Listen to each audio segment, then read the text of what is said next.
Knicks family, what's poppin'? It's your boy, Simeon Russell. And I'm coming at you with nothing but Knicks. Yes, sir. A lot to talk about in the NBA. A little bit to talk about with the Knicks. Of course, we're going to focus on the Knicks. But let's get busy, y'all.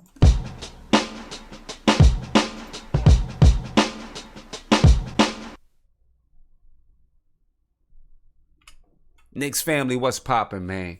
What's poppin' with you tonight? Hope you're staying cool. You know, it's a blazer out there.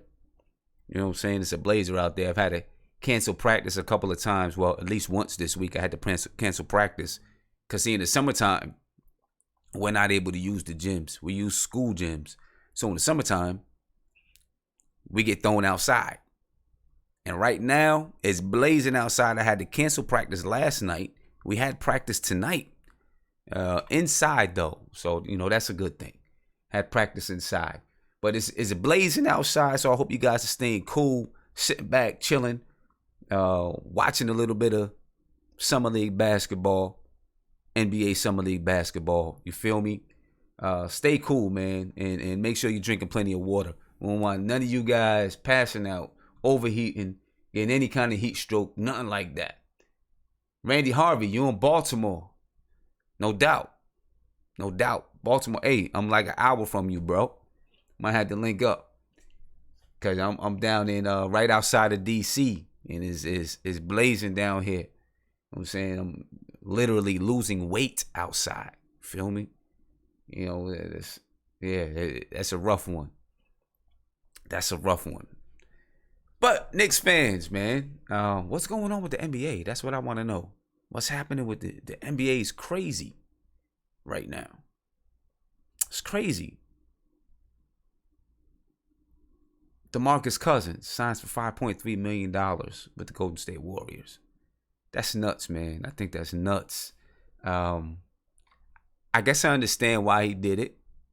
You know what I mean? Trying to reclaim his name. Get back into good graces. You know. But, geez. $5.3 million? Is he that much of a locker room cancer?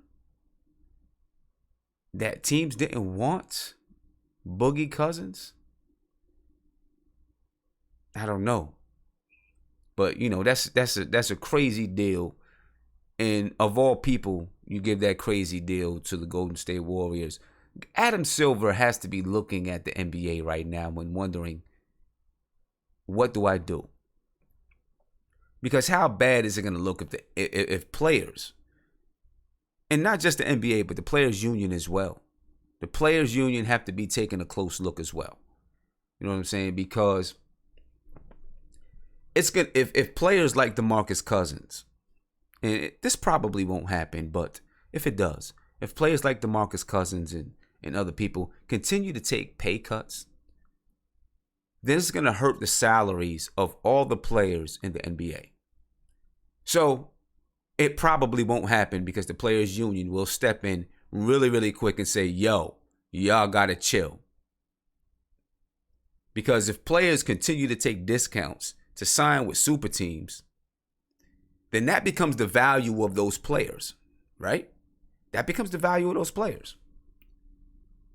So if you want the value to drop, if you want the value of those players to drop, then that's what players will do. And I'm sure DeMarcus Cousins might have gotten some flack for signing for the mid-level exception. He just might have gotten some flack from the Players Union, from other players around the league.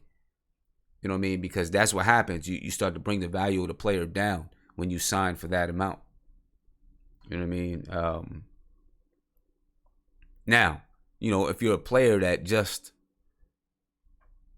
you know, you got a bad attitude, so teams don't want to sign you. You know, you're coming off of an injury, which he is, so teams are afraid to sign you. Then it makes sense. Then it definitely makes sense. But I think Adam Silver, I don't know. It's hard to say if Adam Silver needs to step in, but there needs to be some kind of discussion. You can't say step in because he's a free agent. He can do what he wants, right? He can do whatever he wants. But Jason M., exactly. In the next deal, they need to discuss something. Look at some kind of steps, because if you end up having continuously every year 2 or 3 super teams, then I don't know, the NBA is not going to be as fun because it's not going to be as competitive. And it's like guys are, losing they're losing their heart a little bit. You know what I mean? They're losing their heart. Childhood time machine. You say he got 0 offers though. I guess that's what's out there. That's what's out there, that he didn't really get too many offers. And so he decided that he's going to sign with the Golden State Warriors, or he called up the Golden State Warriors and said, hey, I'm yours on a platter for the mid-level exception. You know what I mean? But wouldn't any team have, if he would have called just about any team in the league that still had their mid-level exception available, wouldn't they have signed him? Maybe not any team, but most teams. Boston, from what I understand, was in the mix. And I'm sure, look, Dwight Howard is going to go to Washington. You don't think Washington, the Washington Wizards, would have signed DeMarcus Cousins for the mid-level exception? Now, he has every right to go to any team that he chooses and accept any amount of money that he wants to accept. But is this going to become the trend where players just, I guess it's already been a trend, but it's been a trend for role players, right? For role players that's been in the league for a while and haven't been able to win a championship to sign on and tag on to a team that they feel they can win a championship with. But now you're getting players like DeMarcus Cousins, who is in the prime of his career. Now, there are circumstances around it. Clearly, there are circumstances around it. With his injury and maybe his locker room presence, that is causing him to have such a low value. I don't know. I just think they should take a look at it before it gets too crazy and too out of control. You know what I mean? It is right. It is what it is right now. And listen, it makes the West very interesting. LeBron James in LA. The Warriors now have the possibility of having a starting 5 that is an all-star team by itself. The Monstars, basically. And then with the drama going on with San Antonio and Kawhi Leonard and him possibly going to the Los Angeles Lakers, and then watching the whole story unfold. Can LeBron bring the Lakers up to be a championship level team? That's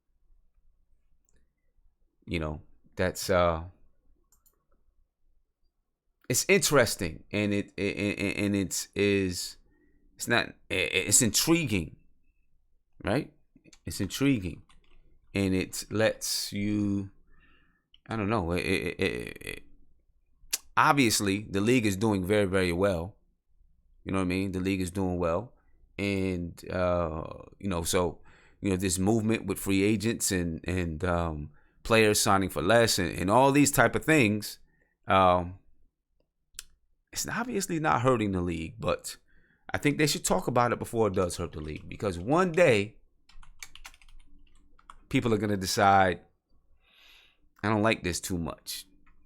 You know what I mean? I want to see some parity.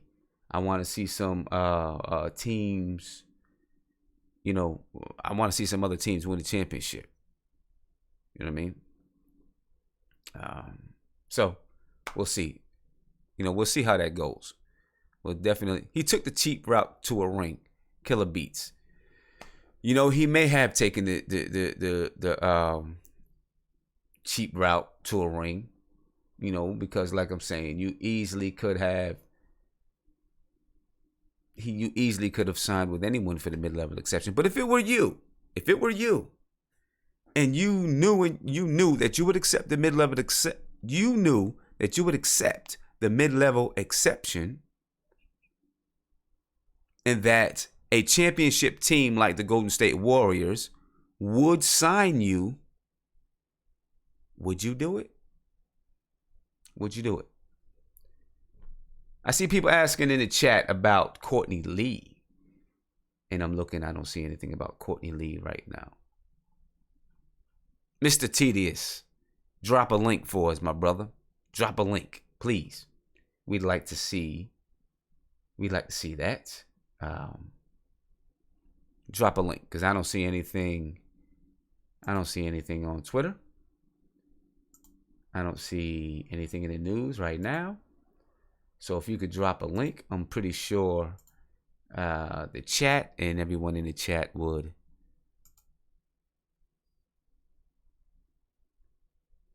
be grateful to you. You know what I mean? Now I see someone saying, don't blame Boogie. No, I'm not gonna blame Boogie. I don't blame Boogie for anything. I mean, he accepted less money than he probably could take. You know, if he waited a little bit longer, you know, I don't know if he panicked or whatever it is. If he waited a little bit longer, or if his agent just put it out there, I'm willing to accept the mid-level exception. That Boogie is willing to accept the mid-level exception. I'm sure teams would have called. You know what I mean? Teams would have called. And then you can start bargaining and you can start bringing that price up. You know, who knows how it went down? Who knows? I'm sure the story will come out very soon on how it went down. You know, but there it is. You know what I mean? DeMarcus Cousins is with the Golden State Warriors. It's going to be interesting. It's going to be an interesting season. Very interesting season. You know, very interesting season. So let's talk about some Knicks though. I don't want to talk about every other team, even though it is intriguing. Let's talk about the New York Knicks, and let's talk about Jimmy Butler. You guys heard the news. You guys have seen it. We look at the same news day in and day out. Jimmy Butler is unhappy in Minnesota. Has apparently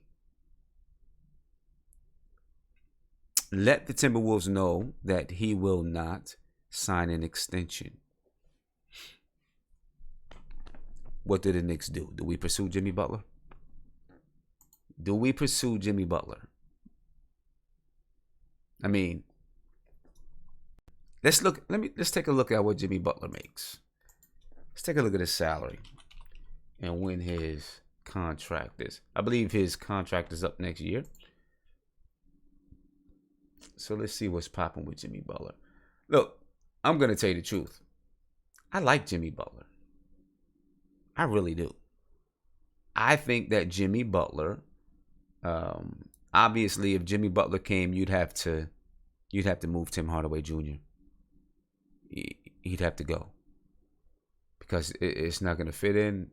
It's not going to work. I don't think. Although Jimmy Butler can play the three, he can play the two or the three. Do I have any concerns about Jimmy Butler? My only concern is that maybe he's kind of diva-ish a little bit. Kind of, you know, I don't know. Maybe. But look, Jimmy Butler makes $19 million this year.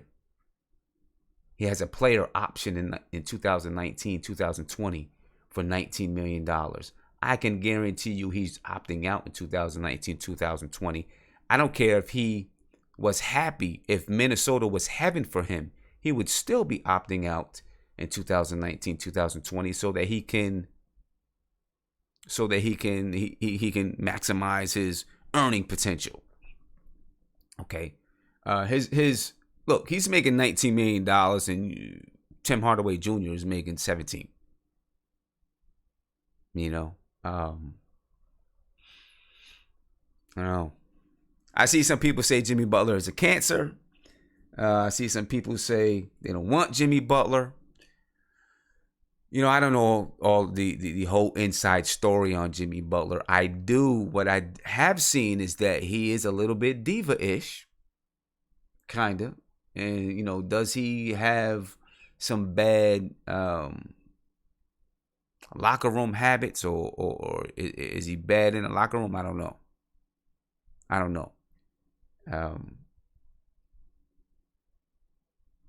I mean, I haven't heard that many stories about him. You know, I think I don't know. I think I would. I think I'd give him a chance, especially if I could. If I could swap the Tim Hardaway and Jimmy Butler contracts, I'd give that a chance without a doubt. I doubt very seriously that Minnesota would do that. If Minnesota is going to trade Jimmy Butler, they're going to want more than Hardaway. They're not going to want to extend Hardaway's contract. I mean, I'm sorry, they're not going to want to. If they're giving away Jimmy Butler, whose contract he has a player option in 2019, 2020, they're not going to take Tim Hardaway, whose contract doesn't end until 2020, 2021, or whatever it is. Okay, so there'd have to be something. There'd have to be something in there. But I'll say this. I know people is saying things about Jimmy Butler possibly being a cancer in the locker room and those type of things, but I think we have the coach that can deal with him. That's just my opinion. I think that we have the kind of coach that can deal with Jimmy Butler. Now, CP the artist, you say Rondo hated Jimmy, so did the Bulls. But Rondo has his issues as well. You know what I mean? I understand what you're saying, but I can't take any stake in anything that includes Rajon Rondo when it comes to locker room issues either, because Rajon Rondo has always had locker room issues. So if it's coming from Rondo, you don't know if it's that other person or if it's Rondo.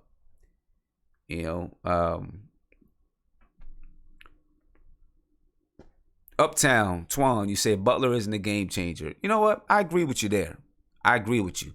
I don't know. He's an all-star, but he's not going to be transformative. I definitely agree with you there. I don't think he's going to be transformative, but I think he's better than Tim Hardaway Jr. If you could pull in, he's a better defender. He's a smarter basketball player, tougher than Tim Hardaway Jr. I don't know if he's the same kind of, have the same kind of, they play different games kind of, they definitely play different games. I think he fits better than Tim Hardaway Jr. does. T. Williams, no, I'm not talking like Fizz is the cure-all, but when you have a coach that is going to be, one, knows how to develop relationships, and two, at the same time can be no nonsense, that means a lot. You know what I mean? You can deal with guys that have these attitudes or that have some divaness or just need their ego massaged a little bit. I think Fizz has that ability, and that's the reason why he's here in New York.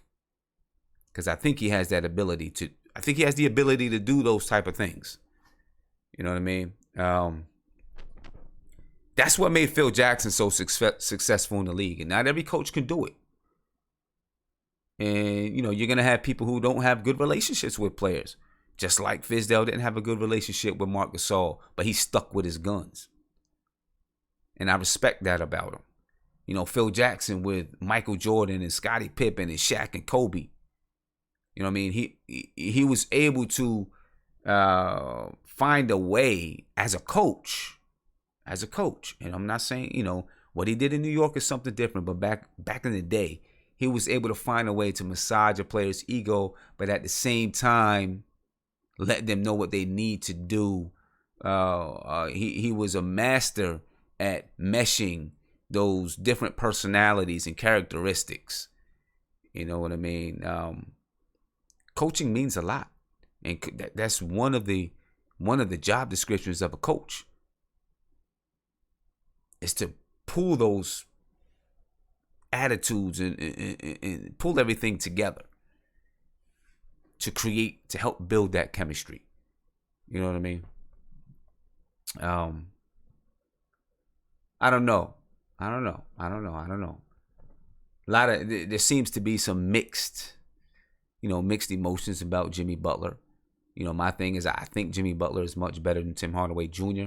I don't know that he does anything within the locker room that is going to hurt any kind of culture that we build. If you have a strong enough culture and someone comes in, they will probably succumb to your culture. You know what I mean? And it's up to our management team to build that culture along with the players.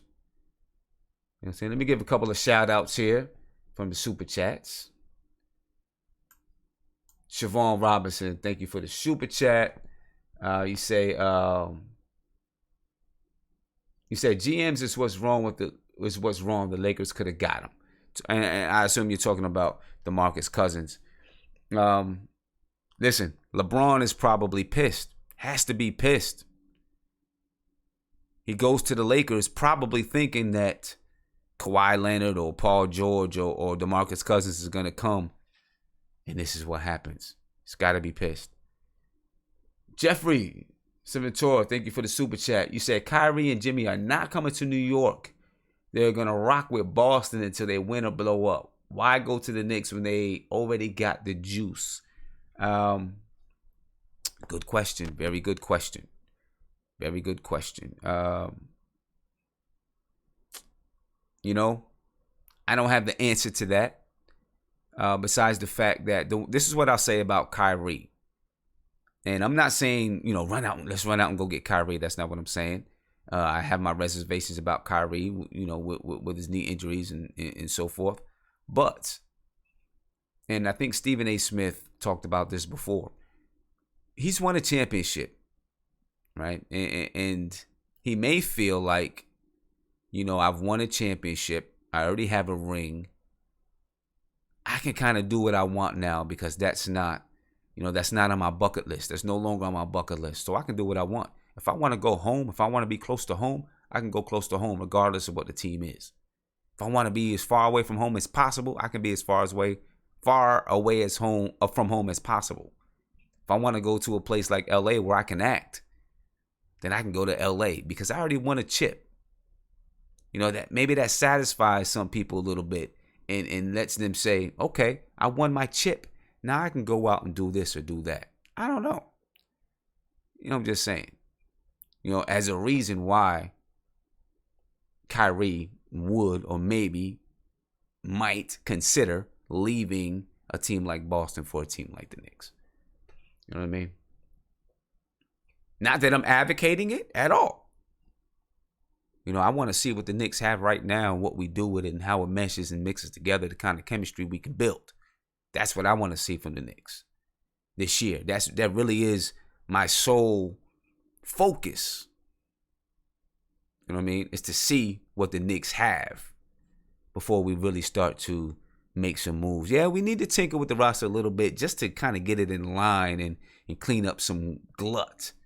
And hopefully we get, some of that done by the end of free agency before the season starts. And then we get some of that done at the trade deadline. Then we go into 2019 humming, ready to make a move. Listen, David Fisdale said he's ready to bust a move this summer. He's ready to bust a move. You know what I mean? He's ready to do something and make something happen. So they're getting the team prepared. You know what I mean? And I'm pretty sure they're gonna make these guys work their asses off because they want these guys to play and look good. So that free agents look at them and say, I want to be there. I'm trying to rock with them. No Directions. Thank you for the super chat. You said love. Love back at you, bro. And then Mighty Knicks hit me with another super chat. Thank you for the super chats. Mighty Knicks, you say KP is better than Towns, just for the record. I'm not even going to touch it. You can go back a few shows back, and listen to me and Who's Mark hash it out live. You can go check that out there. Gary Miller, thank you for the super chat. You said we go get Jimmy and Kyrie is coming. Okay, we go get Jimmy and Kyrie is coming. Now, if you do that, if you go get Jimmy Butler and you want Kyrie to come in the summer, then you definitely have to make sure that you manage that cap correctly, right? And your trades, whatever trades whatever trades happen, they've got to protect that cap for 2019. You know what I mean? You got to protect the cap for 2019. Now here's a dilemma. Let's just say, for instance, we did trade for Jimmy Butler. Let's just say, for instance, we did. Now, not only do you have to, of course, deal with, the cap now, and saving money for 2019, but then Jimmy Butler's going to opt out. He's going to opt out. No matter who he trades to, he's opting out. Okay? He's going to opt out, and you're going to have to pay him. All right? You're going to have to pay him. He's going to want to raise. You also have to extend KP, and then you're going to want to, you supposedly have enough money. We can make room to have enough money for another max contract. Boom. You got to pay Kyrie. Where's that put us? I don't know. Haven't looked at it. Knicks Film School is going to be here July 17th to talk cap with us. He might have the answers for us. All right. Knicks Film School, July 17th, 10:30 p.m. It's going to be on the air with us. Going to be live with us to talk about free agency and talk about salary cap. You know what I mean? And we got some questions for him. We'll be able to talk about it. We'll see what we can do. He'll have some answers for us. You know, but that's what it is, man. That's what it is. And it's going to be an interesting time for the Knicks. But this is what I'm happy about. This is what I'm glad about. The Knicks are going to be, next year when free agency starts, the Knicks are going to be in the mix heavy. Heavy. They will heavily be in the mix. I can guarantee it. You know what I mean? The Knicks will be in the mix. And players are going to look at the Knicks seriously. They're going to seriously look at the Knicks. You know what I mean? And I mean established free agents, not just young guys that are looking to get a name, looking to build their rep. Established stars, I think, are going to look at the Knicks. Knicks Fan TV, what's poppin', my brother? I think established stars are going to look at the Knicks. You know what I mean? They're going to look at the Knicks and say, yeah, we want to rock with them. We want to go with them. You know what I mean? So I'm going to open up the lines. I want to hear from you. Talk to me. You know what I mean? Talk to me. I want to know what you think about Jimmy Butler. I want to know what you think about the possibility of Jimmy Butler and Kyrie being in New York next year. You know, and maybe even without us losing a whole lot. You know what I'm saying? It would be, we'll see. You know, we got to see what this, we're going to see what's up, man. Because this front office, you know what I mean? This front office has, they got this upstairs. They got it. You know what I mean? And I think that they're going to make good decisions for us. You know what I mean? Got a lot of people trying to call in right now. I got somebody on the line. We about to get rocking with King Harvey here in a second. All right. So be patient, Knicks fans. We're going to get them on. We're going to get them on the line so we can talk to us. All right. But King Harvey, what's popping, bro? What's good, bro? Everything good? I'm here in Baltimore, 100 degrees. What's up? All right. That's what's up, man. Knicks fans and B more. We're going to have to get up, bro. For sure. Yeah, man. Been a fan since I was young, man. We rock with them from back in the day. Yeah. So how long you been in Baltimore, man? I'm born and raised here, man. Okay. That's what's up. That's what's up. So we don't have a team. We don't rock. You know, Baltimore's different from DC. We don't rock with DC. So, you know, I got family in New York and Brooklyn. So, you know. Yeah. What part of Baltimore you live, man? I live in Northeast. Northeast. Okay. Hey, I'm in Baltimore like 3-4 times a month. I do a lot of business there. All right, man. We gotta get up, man. Get up. We gotta definitely get up now. Yeah, that's what's up, man. So, tell me what you think, man. What you think about All right, no, this This is Jimmy what Butler we thing, got. man. This is what we got to hope for 2000 for this year coming up. We got to hope we have a good year and Tim Hardaway has a great year so we could trade him. Because if we don't make the playoffs or make a playoff push and Tim Hardaway don't average 20 points, there's no way we're going to be able to trade him and afford Kyrie and Jimmy Butler. Okay. So we got to really hope that he takes that next step, like kind of Victor Oladipo did last year. Right. So he can make him tradable. Can he do that? I mean, Can Tim Hardaway make that step? Oladipo did it. Yeah, that's true. Oladipo did it. He did it. He haven't shown that he did it. James Harden did it. With James Harden, though, people kind of seen that. People seen James Harden pretty early. You know what I mean? But yeah, Oladipo took the step, and maybe Tim Hardaway can take that step. I'm not saying that he can't take the step. You know what I mean? Yeah, listen, he has the talent. I think it's going to be the mindset that takes him there. Yeah, but if he does get there, then we have to stretch Noah. We stretch Noah, trade him, then trade Lee. Then we got that. I think then we got the cap room to sign a Butler and a Kyrie, and then pay. Then we can sign them players first, and then sign KP since he kind of be restricted. We can always sign him, then go over the cap, and pay the luxury. But we want to sign KP last after we make all the other moves. Right. Yeah, and yo, you definitely from Baltimore.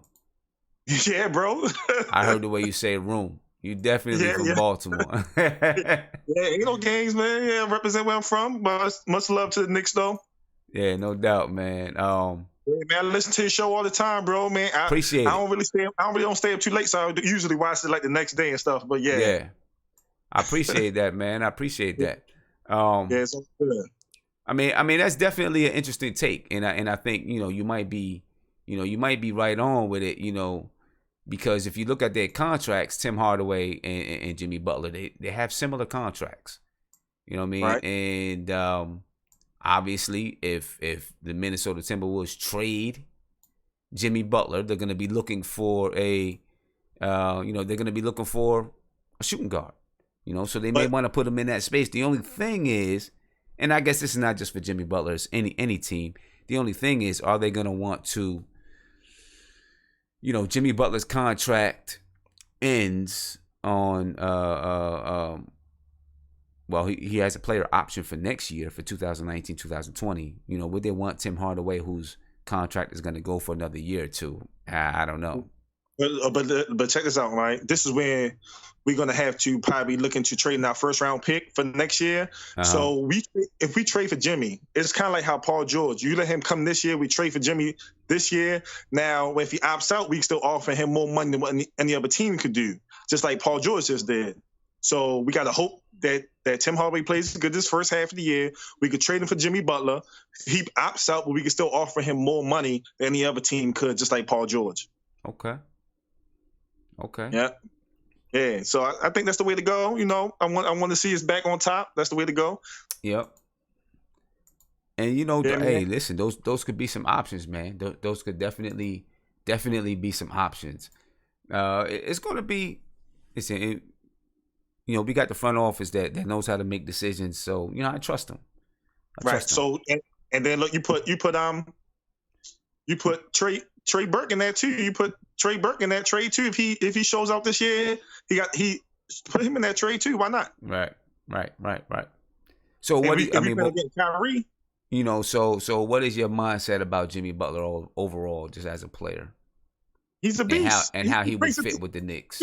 He's a two-way player. He plays defense. He could get buckets and play D. He's more than a 3 and D. He could get buckets. He could get buckets in D player. He's not a 3 and D. He get buckets in D. True. Get buckets in D. There it is. Right. Get buckets in D. What you mean? What you think about him? Okay. Ain't nothing else to think about the man. Some people don't. Some people think he's a cancer in the locker room. And want to stay far away from him, because he wants to win. And look, can you ball? I'm with you. I'm with you on that. I'm with you on that. Get with me or get at me. Get with me or get at me. I mean, I like Jimmy. I like Jimmy Butler. I think that with the kind of team that we're putting together, and with the style that we want to play, I think he'd fit it perfectly. Yeah. And let me Yeah. say this real quick. Kyrie wants out of Boston because, plain and simple, Boston was known as a racist city. Mm-hmm. And I think he don't want to be in Boston for that reason. And he always been a Knicks fan. I think he want to come back home. I think he don't want to be in Boston just because what the city's about. Take that to a whole nother level with you real quick. Yeah. hey, you know what? You never know. Yeah. It has a history. Boston has a history. We'll say that. We know that. Yeah. Uh-huh. Yeah. Hey, King Harvey, man, I appreciate the call. It's all good, bro. And definitely, for sure, we're going to get up. My man. We right around the corner, so we got to do it. Bet. Yeah. All right, bro. All right, bro. All right, peace, man. All right. Yeah. Knicks fans. I can see right now that it is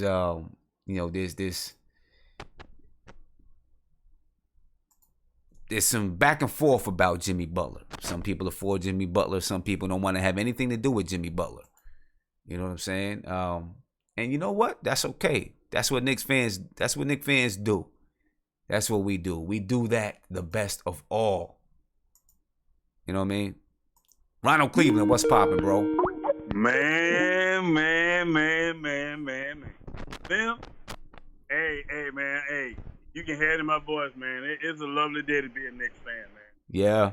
Everybody in the chat, what up, man? Hey, the Knicks, we are back. We ain't searching. We ain't trying to come back. Uh-huh. Ron Cleveland, you here? You had, man, and I'm going to say this. I want everybody in that chat to really listen up to this, man. LeBron leaving the East was the best thing that could happen to the Knicks. And I'm going to tell you this, and the reason why. When LeBron decided to take his talents to L.A., we all know the East is now wide open. Kyrie is no secret. Kyrie wanting to come home to New York. He didn't say he want to play with a player like KP. He want to play with KP. So I'm not saying Kyrie is the type of player LeBron is. We all know that, hey, there's only one LeBron. But wherever Kyrie goes in free agency, that team will be the odds-on favorite to make it to the finals. So with LeBron, so you're saying any team in the East, any team in the East that Kyrie go to, with the East being wide open, if Kyrie go to Philly, if Kyrie goes to come to New York, you know what I mean? If he go to Toronto, wherever he goes in the East, that team, if they're on the cusp of making the playoffs, that team is gonna be odds on favorite, because when we think about the East, with LeBron gone, who can we say is the best player in the East now? Who's the best player? That's a good question. Chat, who's the best player in the East? Who is it? Is it Giannis? Is it Kyrie? That's a good question. And look, it could be Kyrie. And it has to be Kyrie. It has to be Kyrie. Maker, the lights in New York City, the lights on any stadium ain't too big for him. You know what I mean? We know he gets a shot anytime he wants to. The biggest knock on Kyrie, the only knock, is can he stay healthy? That's always the question. Right. But there's no denying the talent. So when I look at that, man, Kyrie wanting to come home, now there's reports about Jimmy Butler and them, they wanting to play together. Hey, I seen that. With players taking less money, Sam, hey, who to say them boys won't take less money to come to New York and play with KP? You never know. And listen. We can move Tim Hardaway Jr. I'm telling you right now, Tim Hardaway could get moved. Don't think that contract is a terrible contract with the numbers Tim Hardaway putting up. We can package him in a second round pick or one of them other players, and we can get out of that contract with him and free up that space to have Jimmy Butler. Some people, hey, don't mean to cut you off, Ron. Some people say Joel Embiid is the best player in the East. No, absolutely not. Hey, he's the best talker in the league. He's the best talk. He talk a lot, but he ain't done nothing. He talk a lot. No, not no Joel Embiid, man. And I'm gonna tell you, I don't know if people in the chat they seen the other article, but they talking about Durant being linked to us in 2019 because he signed that 1-1. That's not a true 2-year deal. I don't know, man. Durant. Hey, I think you know what. I think.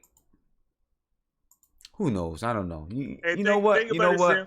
Think about it with Durant now. Think about this. Durant marched to his own drum, man. He don't care what people think, what they say. But him teaming up with Golden State, he didn't care about what people think. So this dude, if he wins again this year with Durant, with Golden State, what's the reason to stay in Golden State? Now you got 3 titles. He probably gonna be the MVP again. Hey, I'm gonna come back to the East. And what better place to come out East that he ain't won nothing and I don't know how long? Come to New York. And we all know he's the one who gave KP the nickname the Unicorn. Right, that's true. See, this is my thing about KD, man. I don't think KD has the skin for New York. He's a very thin-skinned dude. We've seen it with the burner accounts and all that. He is very thin-skinned. I don't know if he can handle it in New York. Yeah, I know. I would think that too, but I think it's time being. And think about it. That microscope that he done been under in Golden State that he done been taking. Taught him something. Kevin Durant done turned into a different player, man. Mentally, okay. Being around Draymond Green, he done turned into a different player. So okay. I'm looking at everything, man, and Sam, it's a beautiful thing, man. The Knicks, we are back. The whole chat, man, y'all better get on board, man. And I'm gonna say this for all them bandwagon jokers that's gonna come out of the woodworks in 2019 talking about their Knicks We don't fans, want man, you. We don't want you. We don't want them. You don't want you. You didn't suffer. You ain't suffered through this. You didn't suffer through the crazy lineups with Andrea Bargnani and Jason Smith and all kinds of wild people. We don't want you. Get out of here. We don't want you. Get out of here. Rock. Don't jump on board you can now kick rocks. because everything looking good. Yeah, they can kick rocks. All of them. Yeah. So all Sam, of man, them. I know there's a lot of other people wanting to get on, man. Hey, much love to the chat, man. Hey, if you're a New York Knicks fan, if you're a true New York Knicks fan, man, I got love for you. If you're a bandwagon fan, man, don't even come in the chat. Don't even say nothing to us. We don't want no parts of you. We don't want no parts of you. Hey, man, much love. All right, bro. Love. Thank you, Ron. Always love having Ron on the call, man. Ron Cleveland. He lays it down the way it is. True indeed. He lays it down the way it is. I know a lot of people trying to get the call in.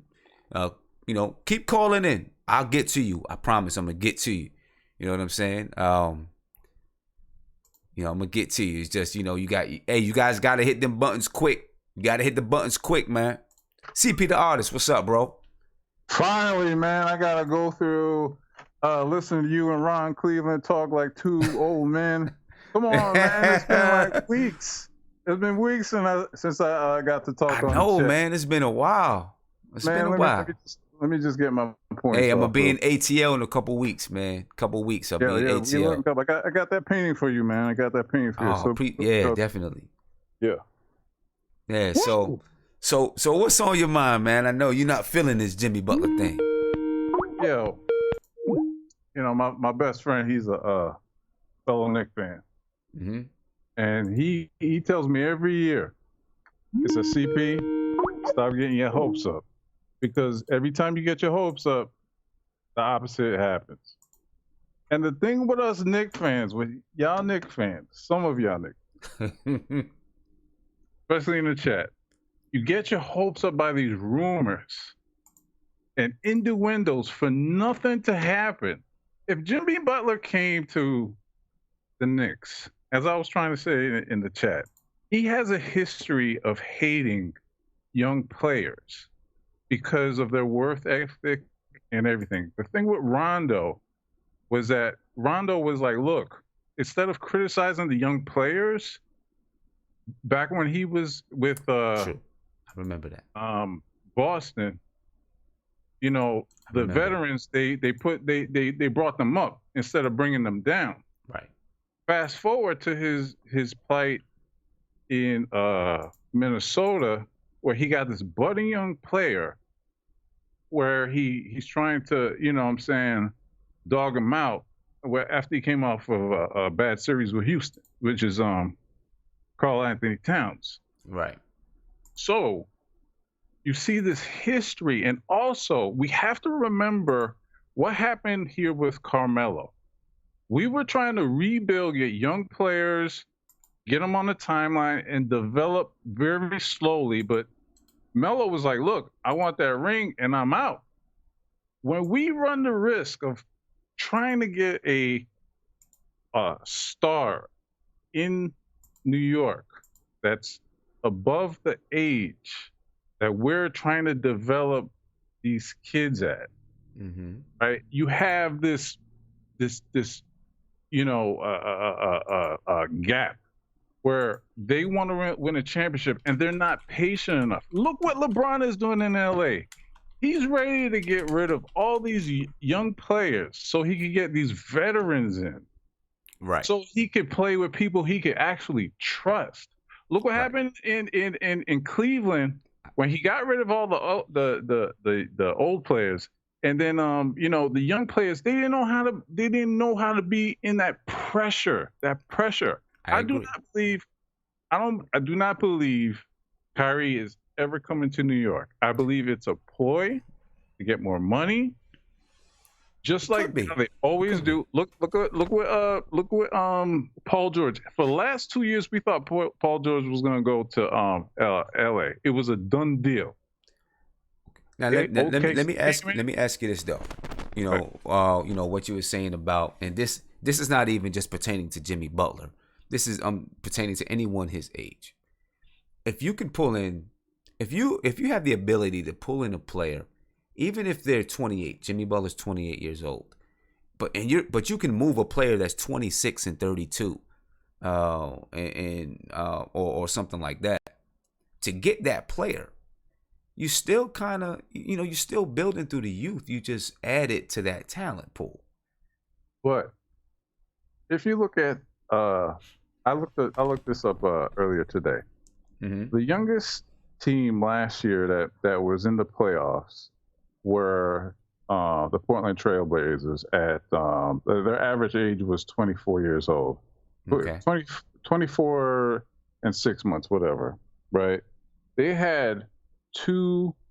I say Damian Lillard is a superstar, and McCollum, he's like, I think he's almost a superstar, but he's really good. You know what I mean? And they have other pieces, right? How we are constructed right now, we have G League players, we have second-year players, and we have no superstar. I do not count KP as a superstar. He's not there yet. He's not there yet. Right. So when you have this young nucleus, and this is the thing why I started with this whole. I mean, Ron Cleveland, he was sounding like Martin Luther King on and it was driving me crazy. It was that we're supposed to believe, but we're supposed to have patience, because this young nucleus of G League players and rookies and second-year players and all that stuff, they're gonna have time to develop. They gotta learn how to win. They gotta learn how to lose. They have to learn how to be in situations. Next year, you bring in two superstars, right? Those two superstars are going to have a headache trying to teach them how to be in the playoffs. You know what I'm saying? Boston was probably a good example where you had a mixture of vets and you had a handful of what do you call it, younger players, right? But our younger players make up 90% of the roster. True. So you tell me, what does that look like? We're spending all this money. Well, let's say we do. We're lucky enough and we get two free agents to come, right? And we max them out. I think we really would only have money for one max free agent. I don't think we'd have money for two. Right. Okay. Unless they do something. Right. They can look at the situation of the Knicks and be like, what am I going to? I can make more money being here and get a ring. You know what I'm saying? Think about it. They could.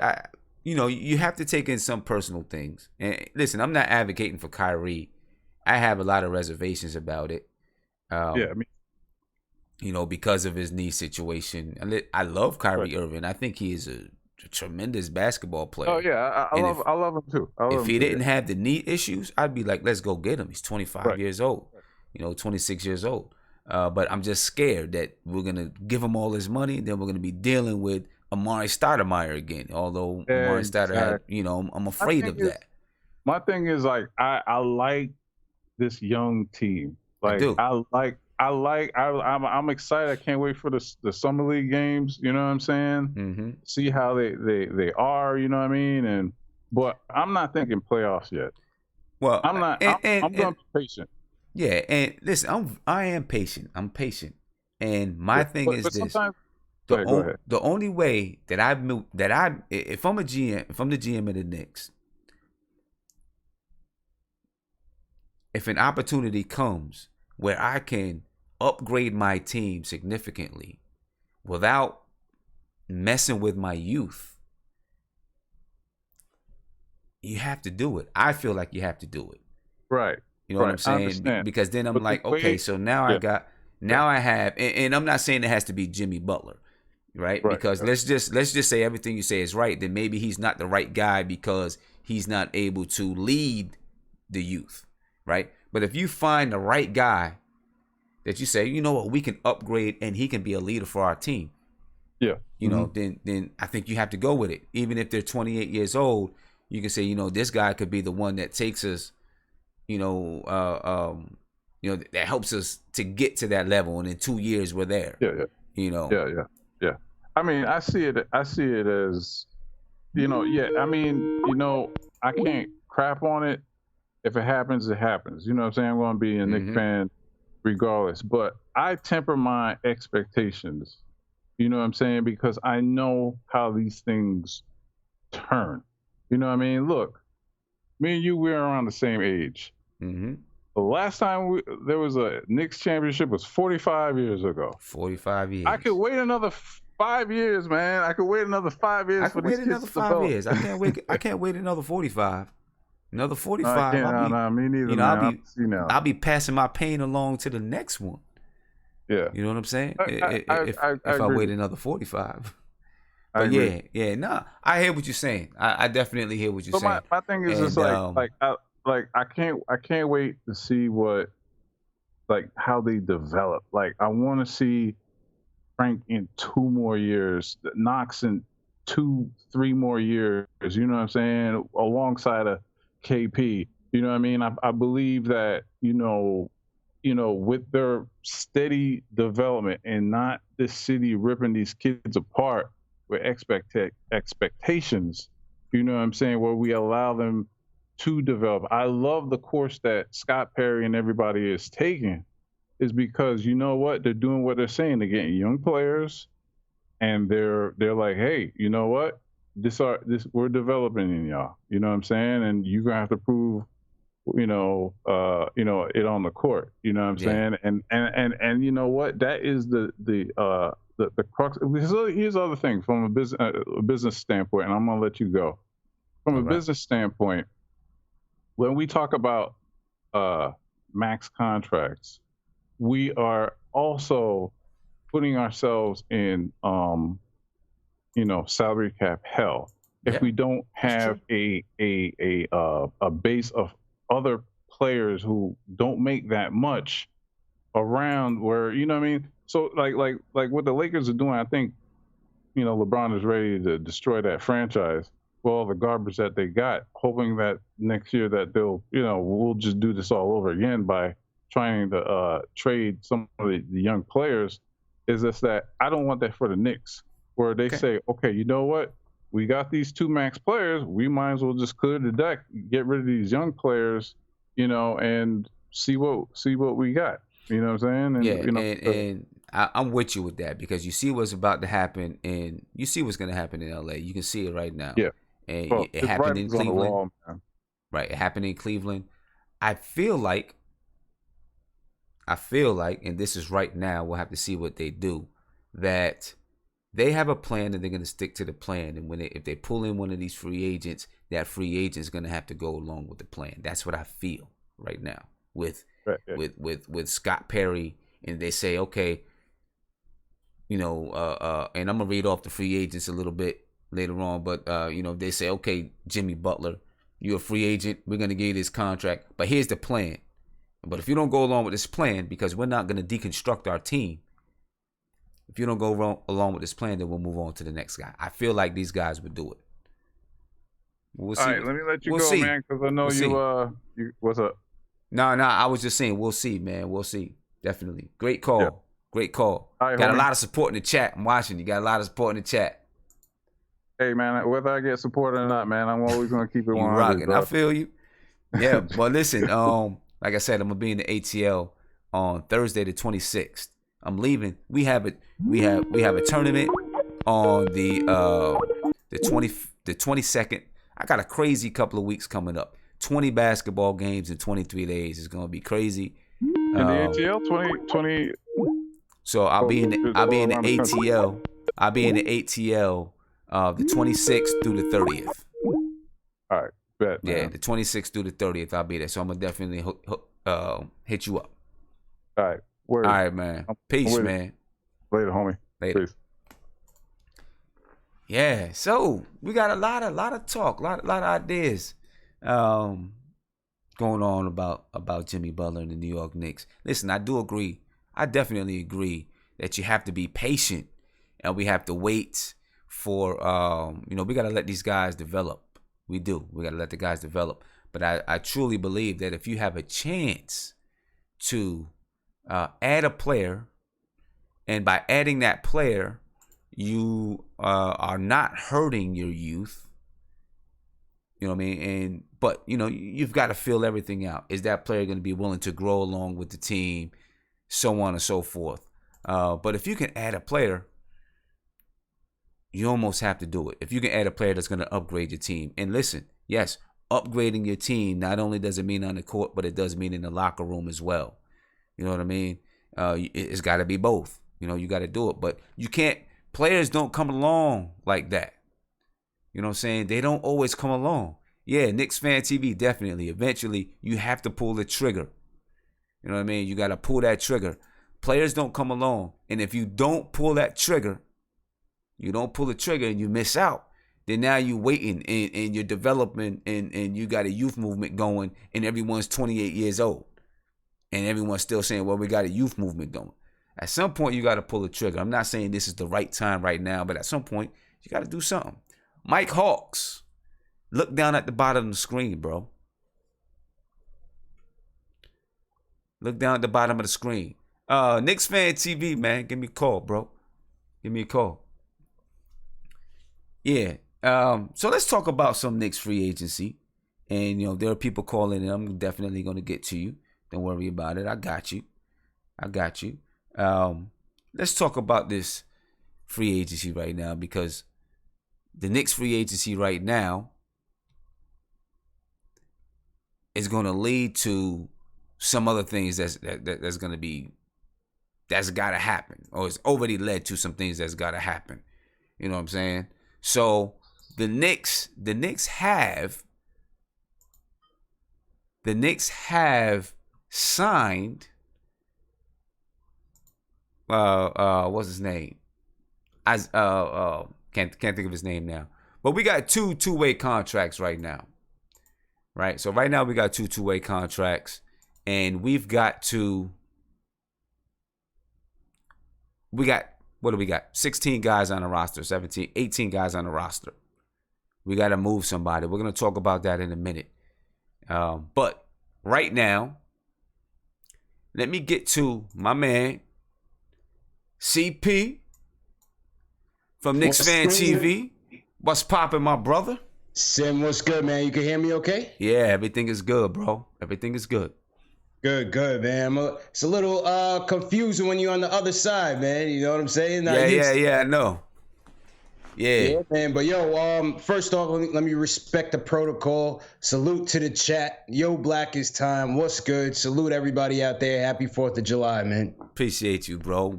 I'm glad I can finally get you get you to come in. You're a busy brother. You know what Yo, I mean? man, between the date, I'm Jamaican, man, so I'm wearing like 5 hats. You know what I'm saying? So I feel you. Just like you, man, you on the road, you doing your thing. You got the AAU, man. You trying to build a channel, trying to do the same, man. But we definitely gonna connect. Definitely do a crazy live stream with everybody, man. So if we get up and plan that out. Yeah, I was on the call with I was talking with Knicks Film School today, so we was talking about some good things, man, and I'm gonna definitely fill you in, when we get a chance to get on the line and just talk a little bit. I'm gonna fill you in. Yeah, you know what I mean, so we can talk about some things we want to do. Let me know, man. Yo, Knicks Film School is a sharp dude, man. He's another one. He's on the grind. You know what I'm saying? Yeah, man? Sharp dude. He's a Nas fan too. Yo, what you think about that Nas album, man? I don't think I ever heard your reviews after it kind of simmered in. Look, I thought it could have been better. I thought there's songs on there that I like, of course. Yeah. You know what I mean? I like Not for Radio. I like Everything. Adam and Eve. I like Adam and Eve. I like Bonjour. But my biggest thing is I don't feel like Nas was fully in the pocket on every beat, like really riding it and hitting it the way that he usually does. You know what I mean? I like the album. You know what I'm saying? But I just don't feel like he really hit it the way he's supposed to hit it. You know what I mean? So it's like, I'm just like, yo, just go get DJ Premier and let's do this album. Let's do it the right way. That's what it got. Let's go get DJ Premier and let's do it. That's what it has to and be. put it on that way. Yeah. No, I agree with you. Couple bangers on there, but I didn't think he was 100% invested in the album, man. Right. I feel like it was like Kanye called him up and said, yo, I'm trying to do this. He's like, yo, I'm with it. Let's rock with it. And then they put it out there. You know what I'm saying? I don't feel it doesn't even, there's some bangers on there, like you said, but it doesn't feel fully cohesive like an album. It's almost like it's almost like it was a mixtape joint. You know what I mean? It wasn't just a cohesive album. Agreed, man. Agreed. Couple things. I know you're trying to get through the show and run through the segments, man. So I don't want to hold you up, but couple things. The Boogie Cousins signing with Golden State. I think I was definitely shocked. But then it came out today or yesterday. I don't know if you heard or if you mentioned it earlier. My apologies on that. But they were saying like a lot of teams, nobody really offered him a deal. Yeah. That I read that. Nobody really offered him a deal. I don't know if it's because of locker room stuff. They're afraid of his Achilles or whatever it is. That shocked me, man. You know what I mean? Yeah. But it still does shock me because I feel like I guess they said he called Golden State and said, hey, I will sign with you for the mid-level. That's crazy. If he would have called every team in the league, they would have said, okay, we'll sign you for the mid-level. But if you call every team in the league, they'll start bidding for you and you can get more money. I don't know. Maybe he's seen something in Golden State, the ring, obviously. But maybe he's seen something else where he's like, I can reclaim my reputation. Hey, he can rehab his injury, rehab the reputation, get a ring. I mean, that's a good deal for him. Go ahead and take it. Because if he went to the Lakers, it's gonna be we need him back. We need him to get back. Go to another team. We need this man to get back so he can play. Some pressure on him. Facts. Golden State, they're winning anyway. They gonna win anyway. They're winning anyway. They gonna win anyway, you know what I mean? So yeah. So what do you think about this Jimmy Butler thing? First off, I feel like you could plug in almost any player when they come out with those rumors like so-and-so want to play together, so-and-so want to come to the Knicks. Yesterday it was they could see KD coming to the Knicks. Right. Number one, KD don't want that type of headache and responsibility. I don't think so either. He's going to melt under the spotlight. You know what I'm saying? So I wouldn't buy into it. I'm with CP the artist. We can't get all high up on these rumors. They give it to us all the time with the rumors. So-and-so wants to come here. This guy wants to play with Melo. This guy wants to play with Stat, LeBron, all of that. I'll believe it when I see it. Put it that way. Right. You know what I'm saying? I believe it when I see it. CP made good points. We need to stick to the rebuild, and let's applaud the management for sticking to the plan so far. Right? Yeah, I agree with you 100%. And like I was telling CP, I think if they do sign one of these free agents, and there's some free agents that could be could be available next year, I think they're going to make it really clear. This is our plan. And if you can't rock with our plan, then we're going to move on to the next guy.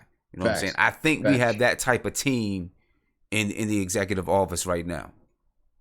It has to be done the right way, man. You know what I'm saying? In the past, we gave that boatload of money to Stat, knowing his knees was bad, no insurance on it. That's a bad deal.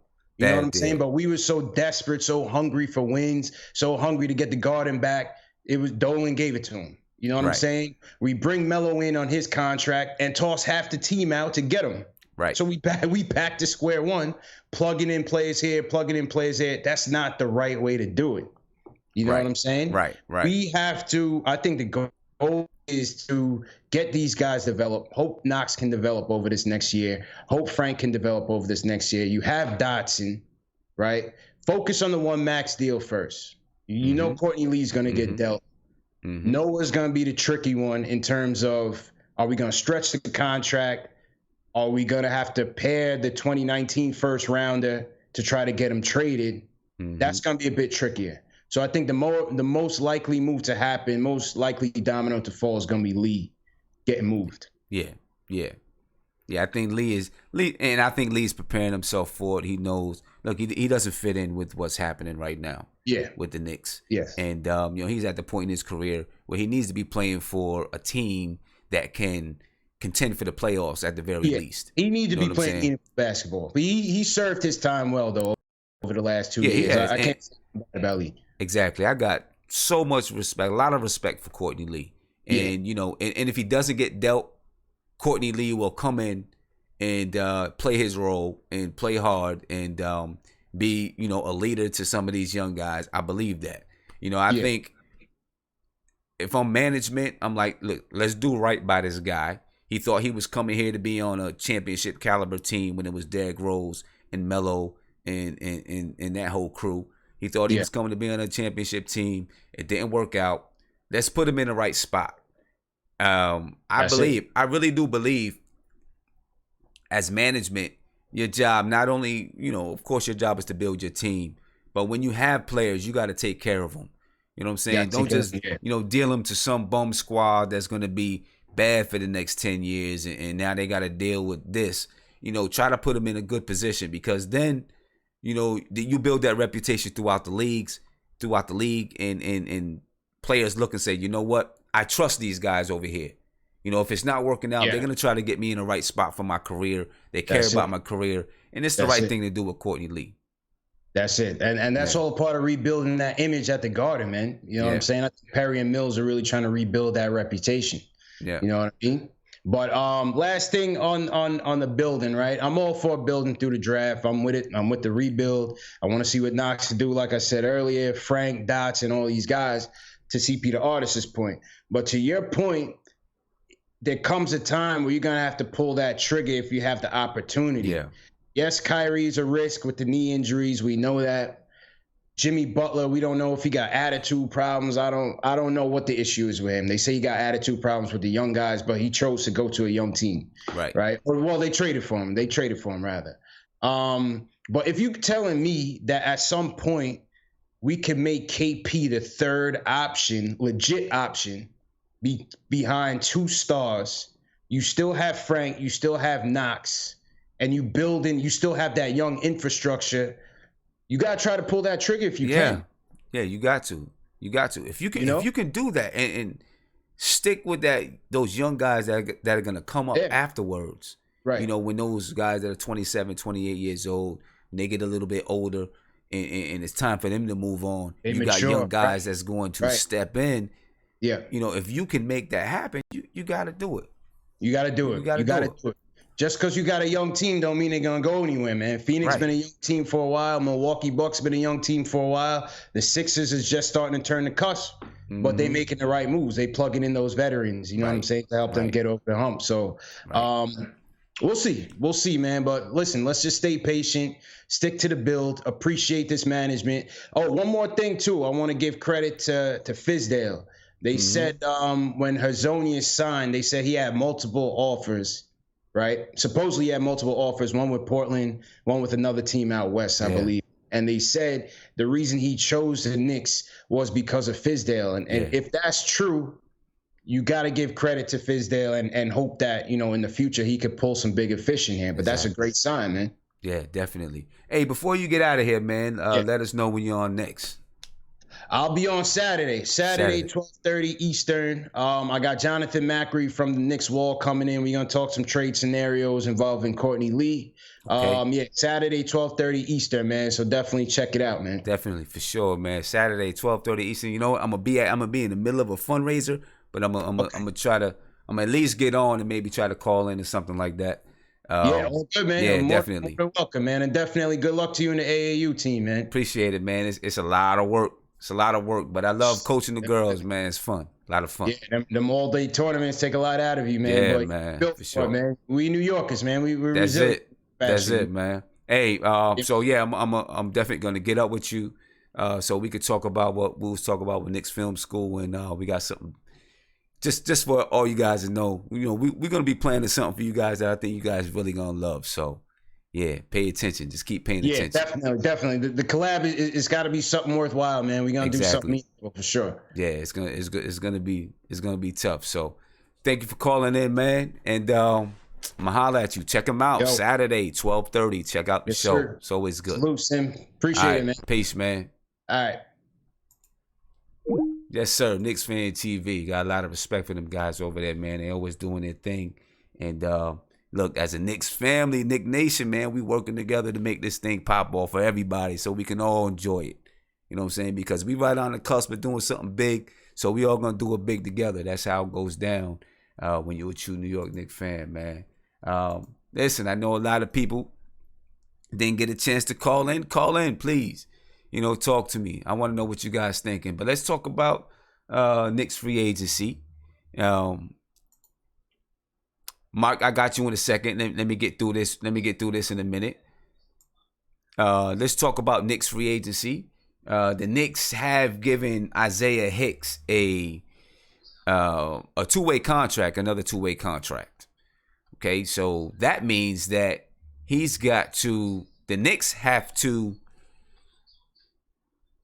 they gotta let somebody go, either through trades or through waivers. Okay, either through trades or through waivers, the Knicks gotta let somebody go. You know what I mean? And that's going to be a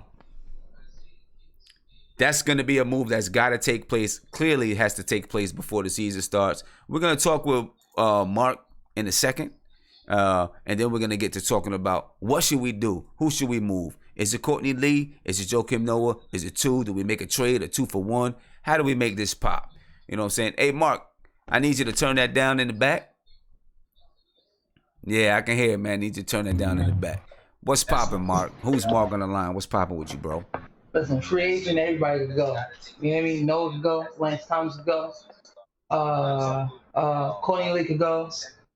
I don't know why they signed Hicks for a two-way contract. He too pudgy for me. I don't like him like that. I seen a picture of him though. He looked like he thinned out a little bit. Hicks would go. No. I would rather use that space for somebody else. Somebody else that's athletic, or another guard. You always need guards. But Hicks could go. Lance could go.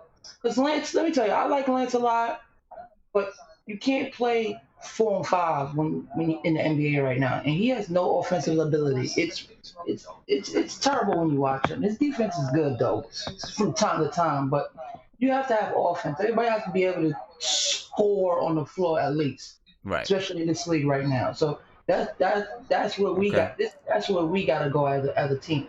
But see, I think it's the other things that is gonna keep Lance Thomas around. You know what I mean? No, the intangibles. No, he has great intangibles, but you can't have players that's very limited like that. It's like with Roberson and in OKC. You know what teams do to him? They just leave him open every trip. True. Right. They just leave him open every trip. And if you hear like Steve Kerr, they like when Russell Westbrook like attack the paint 1-on-1. They like that. They like that, and they like when Roberson is in the corner because they can pack the paint. So as a smart teams, we got to understand something right now. If we go into the playoff, these teams are just getting smarter. They're getting smarter and better. The defense are just getting smarter. And if we dealing with, let's say, Golden State gonna be here for the next 2-3 years, right? Supposedly the Jimmy Butler Kyrie thing happened. That put us in contention. Do y'all realize if Kyrie and Jimmy Butler come here, do you realize that weakens Boston and we're like the top dogs in the East? Because I'm not worried about Toronto. I'm not worried about the Wizards. Okay. If we plugged in Jimmy, a lot of people don't like Jimmy Butler. I understand from a standpoint, but you gotta understand a player like Jimmy Butler and why he'll be great for us and why. My thing with Kyrie and Jimmy Butler, I feel like they can handle the storm of New York. Because when you're developing young players, you gotta have those other players that can handle the storm. Because it's like with LeBron, he handles that storm. The other teammates, they don't really talk on the podium. That's the New York will kill these young players. So we need like stars to be the buffer zone for them. We need, because Kyrie's not like LeBron. Kyrie's not the type of player to be like, okay, y'all gotta play up to a certain amount of points. He's not like LeBron. That's just LeBron. LeBron's a different entity. He's a different entity. You cannot, because what LeBron is doing, that Jimmy and Kyrie might do to us. No, it's not necessarily like that. Look what Kyrie's doing with Boston, not allowing Jalen and Tatum to grow. That makes them grow into better players when they see this one star just dog in the league. Right. Now, see, I agree with you, right? You got to have some guys like that can help the young guys grow. Some of the argument about Jimmy Butler is that he's not that guy. He's not going to help them guys grow. Let me tell you something with Jimmy Butler and why I kind of commend him for what he's saying right now. Bro, Karl Anthony Towns looked like a D-plus player in the play. He allowed Capella. Come on, son. Come on. Karl Anthony Towns is a 25-point scorer. Did you see what Capella did to him? Mm-hmm.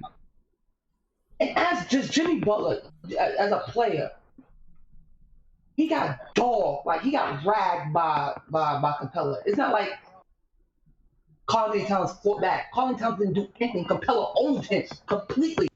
It reminded me what KG did to Pau Gasol. Dogged him. And they worth ethic. Look at Wiggins. Look at Wiggins. When you watch him play, he should be way better than that. He should be way better than that. Okay. His skill set, he has all the tools, bro. I like Wiggins. I'm still on the ball. I still have a little faith in him because he has all of the tools. But it's his work ethic. It would bother anybody. If you don't have a work ethic playing with star players, then no one's going to want to play with you. No one's going to want to play with you. No one's going to want to play with you. But you have to, when you have the opportunity, because let me tell you something. If we don't land somebody in 2019, 2020, this is going to be our roster. Because these guards, most of these guards are locked up, and most of these guards are in their prime or at the tail end. So you don't think this roster with an additional draft pick next year, maybe top 5 draft pick, can grow to be a good team? Yeah, like in the next 7 years.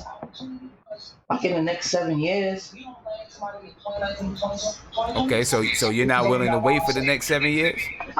Listen, because if we're gonna, because we have a plan here. There's a plan that's going down right now in the Knicks, and you can see it. You can see it. Uh-huh. A lot of people are scared of Kyrie. I understand it, but boy, his attitude towards the game, man, that is hard to give up. That is hard to just like pass on. Because we're gonna need a guard. Listen, bro, if we want to play with the big dogs, we're gonna have to plug and play. And then when we plug and play, that allows Knox to develop in a certain way. Because if we're developing as a young team, that's gonna take time. It ain't like with Golden State. That's just a different breed. We started from dirt scratch right now, yo. And if Jimmy, it's their fervor, man. I just respect what they bring to the game. Most people won't like it, but that's our respect to the game. Most people didn't like KG, but guess what? They played behind him. You think it was all great? You think it's all happiness? Look what Draymond does to Kevin Durant. Look what Draymond does to Kevin Durant. You need those players. Yeah, it might not be right, but bro, if you want to be good in this league, I'd rather that than someone that's going to be gentle care with me. No. We live in New York. We live in a different type of city, bro. If you ain't coming here to play, you're wasting our time. Okay. That's just like the amount of years that we've been doing this. If you're not coming here to play, dog, we don't need you. And you can see it in people's body language. I just respect Kyrie and Jimmy Butler and how they bring themselves to the game. Killer instinct, man. And you want that in New York. I don't want none of these subpar players. If we could plug and play while we have these young core, because guess what? We have these young talent on a great contract. Okay. Well, we're going to see what happens. Listen, I don't think that Jimmy Butler is really going to be in the cards for us this year. It's just a question that I'm asking. It ain't because that Noah thing, because if we raise Noah, right? If we stretch Noah, right? Does this contract still add to the books? If you stretch Noah, then yeah, his contract is still added to the books. It's just stretched out over 5 years. Right, so if you stretch Noah, let's say he's making $20 million, you stretch Noah, then it's going to be, you stretch it out over 5 years, you're paying $4 million this year, $4 million next year, $4 million the year after that, $4 million the year after that. All right, so what do you think about this? In 2019, right? The free agent list is very short. It's just Jimmy Butler. To me, it's Jimmy, Kyrie. That's really about it. That's leaving. Kevin Durant is staying. Like, he's not coming to the Knicks, bro. He got it too good over there. He ain't leaving.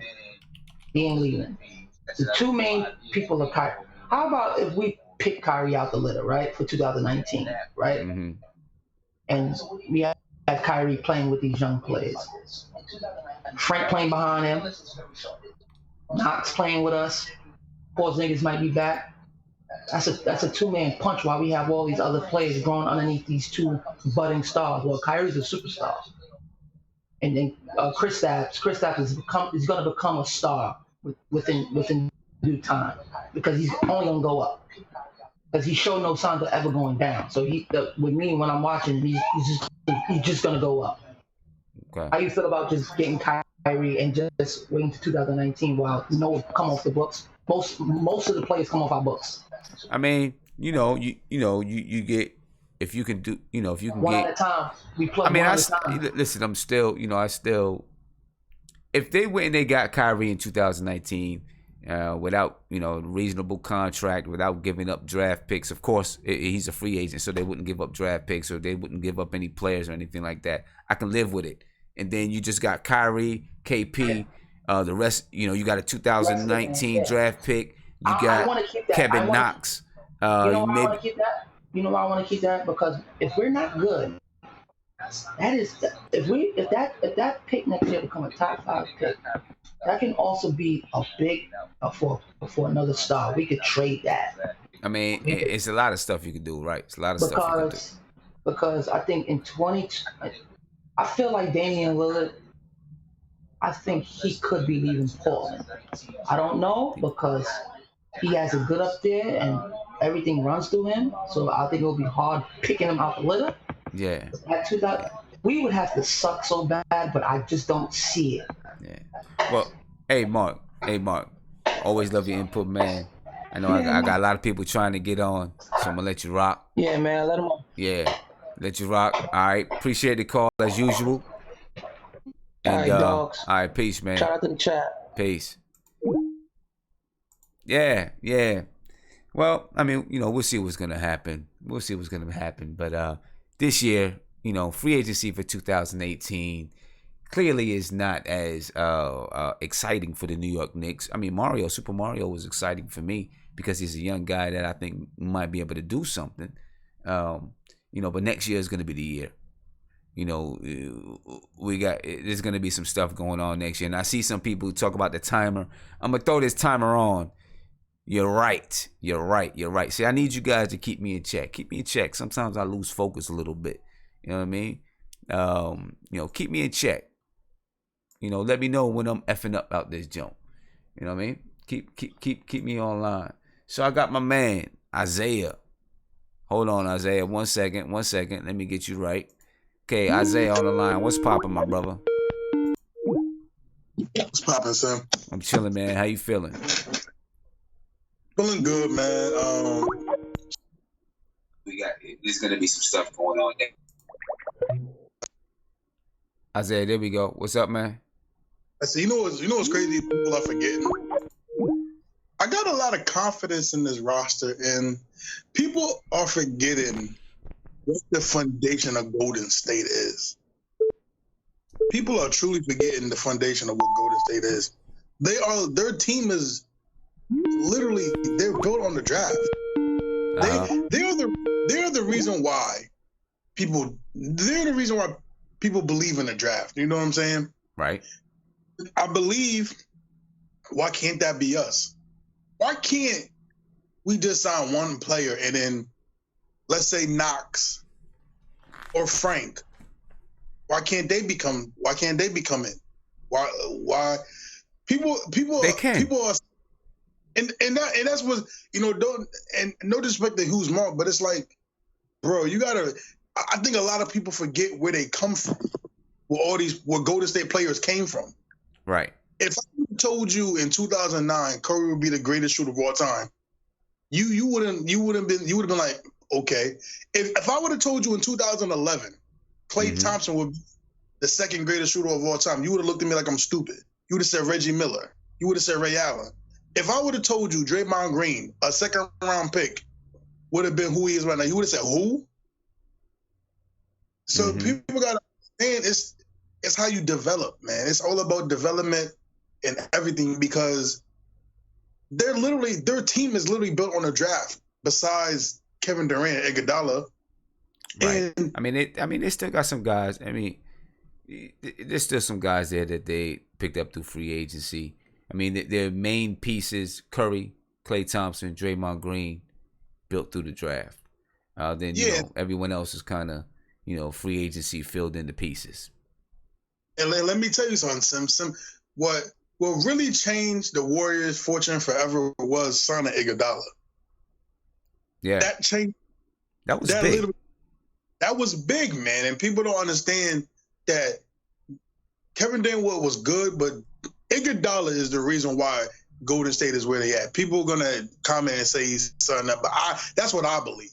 That's what I believe changed everything for them, was when Iguodala came, because that was. Honestly, the Warriors were worse than the Knicks were probably worse or on the same level as the Knicks as a franchise in turmoil. You know what I'm saying? They were they were bad. So when Iguodala came, that was like Amari with no knees, with healthy knees. That was what Iguodala was to the Warriors. And I believe with our team, because I believe, as you know, I believe in Frank. I believe in Frank, and I believe in Kevin Knox, and I believe they can be very special players, and we can have a homegrown, and then one day we can plug in some guys. I hear you. Guys can have the same thing, because it's like I see us doing that because we have the players that work and want to be great, and I'm reading articles on Kevin Knox today. He's sprinting. He's running every day. He's in the gym 5 times because he's here. He listens to the fact that people say he didn't have a high motor. My man Frank. I don't got to talk about Frank. Everybody see Frank. Frank wants to put the work in. Frank wants to be great. We have a lot of great pieces, man, and I believe that we on the right track, and this team can be something special. what is the Boston Celtics? They're young guys. This whole season they were young. They literally only had Kyrie and they had Kyrie for half the season, and then it was just Horford and young guys. You have the Sixers. Their young guy, their oldest guy was JJ Redick. I hear you. You know what I mean? I don't believe in this notion of these older guys and just you need to have 2 or 3. No, man, you can make it home. You can home. This home is not. That is the purpose of the draft. Is to have homegrown superstars. Right. That is the purpose of the draft. But at some point, though, I still do believe at some point, you have your young guys and, you fill them out, you see what they can do. And if you find out, okay, this guy, he's been with us for 4 years. He hasn't developed. He hasn't become what we thought he was going to become. Maybe we need to do something different. Every roster is going to be adjusted, is going to be tweaked. And there's going to come a time, just like with the Celtics. There came a time with the Celtics, they knew they was only going to get so far with Isaiah Thomas. And he wasn't the guy. They had to pull that trigger on Kyrie Irving. You know what I'm saying? Yeah, of course, man. So there's going to come a time when you got to make a move. My preference is to make a move without having to mess with our young guys. You know what I'm saying? If you can get someone in free agency or whatever, you got guys like Joakim Noah and them guys is going to come off the books eventually. But at some point, there does come a point after you get an asset when it's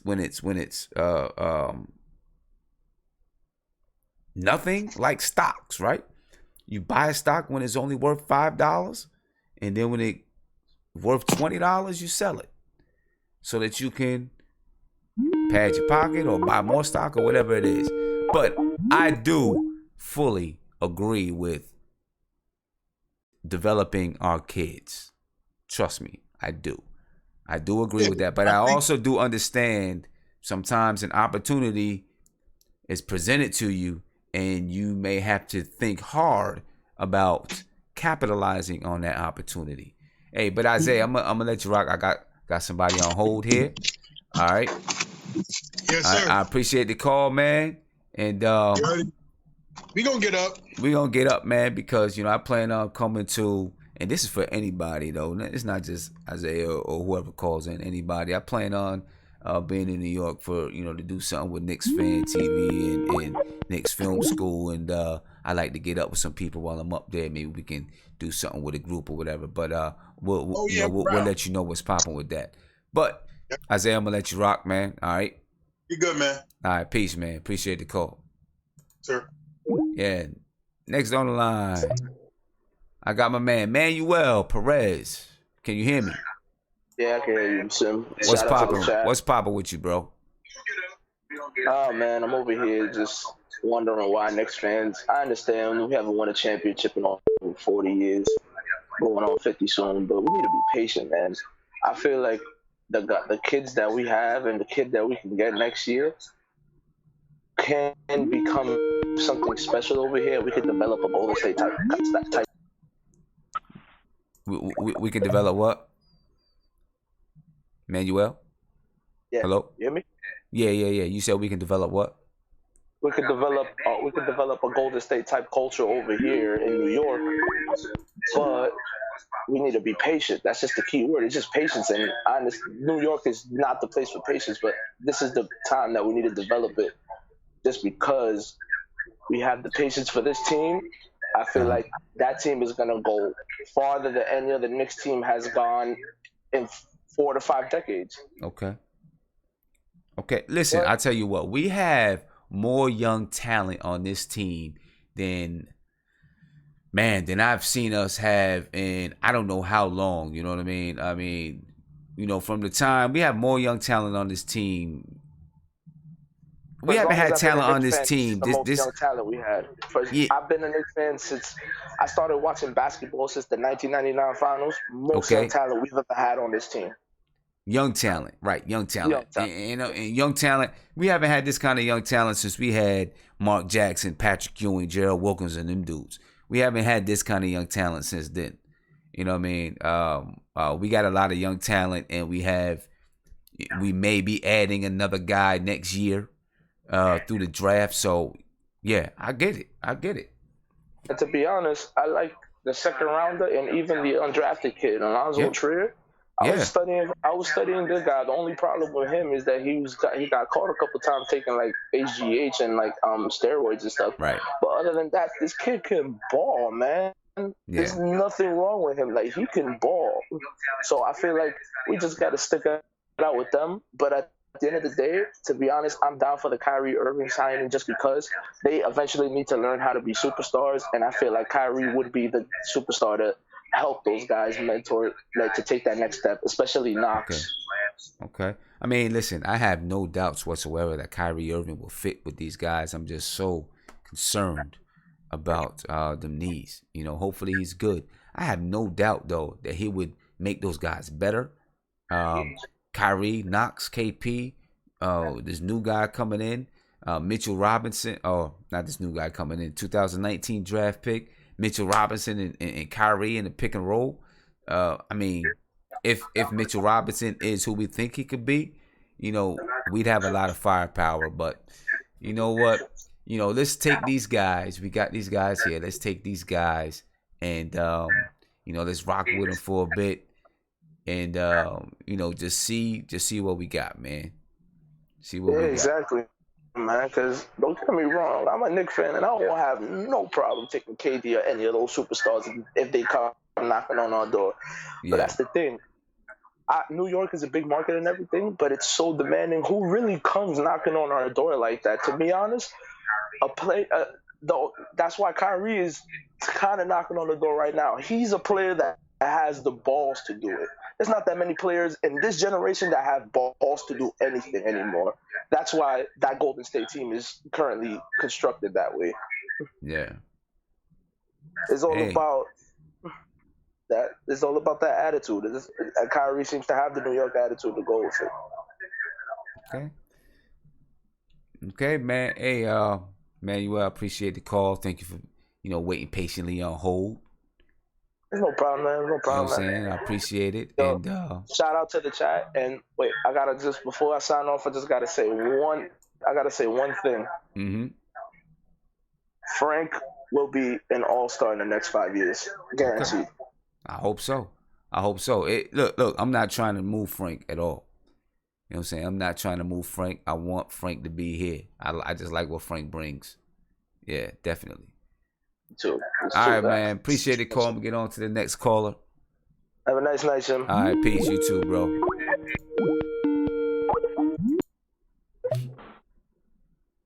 Emmanuel, what's poppin', man? Hey, man, what's good? What's good with you? Been a long time. No, I seen you in the chat. But haven't heard you on the line in a little bit. What's poppin' with you, man? Hey, man, not much, you know what I'm saying? Just chilling, maintaining. Yeah, for sure. So give me your take on you know, this whole thing with Jimmy Butler. Should the Knicks pursue Jimmy Butler, or do we just, you know, let it ride out and say, you know, we're gonna rock with these young guys that we got and see what happens in free agency next year? Although Jimmy Butler is probably gonna be a free agent next year. At first, in 2019. At first, I was with pursuing the guys, pursuing Jimmy Butler and Kyrie. But as I thought about it, I was like, you know what? As I heard the callers and I started thinking about it, I was like, you know what? It makes more sense to hold out. Because when you look at it, there's a changing of in the guard of the NBA. Right.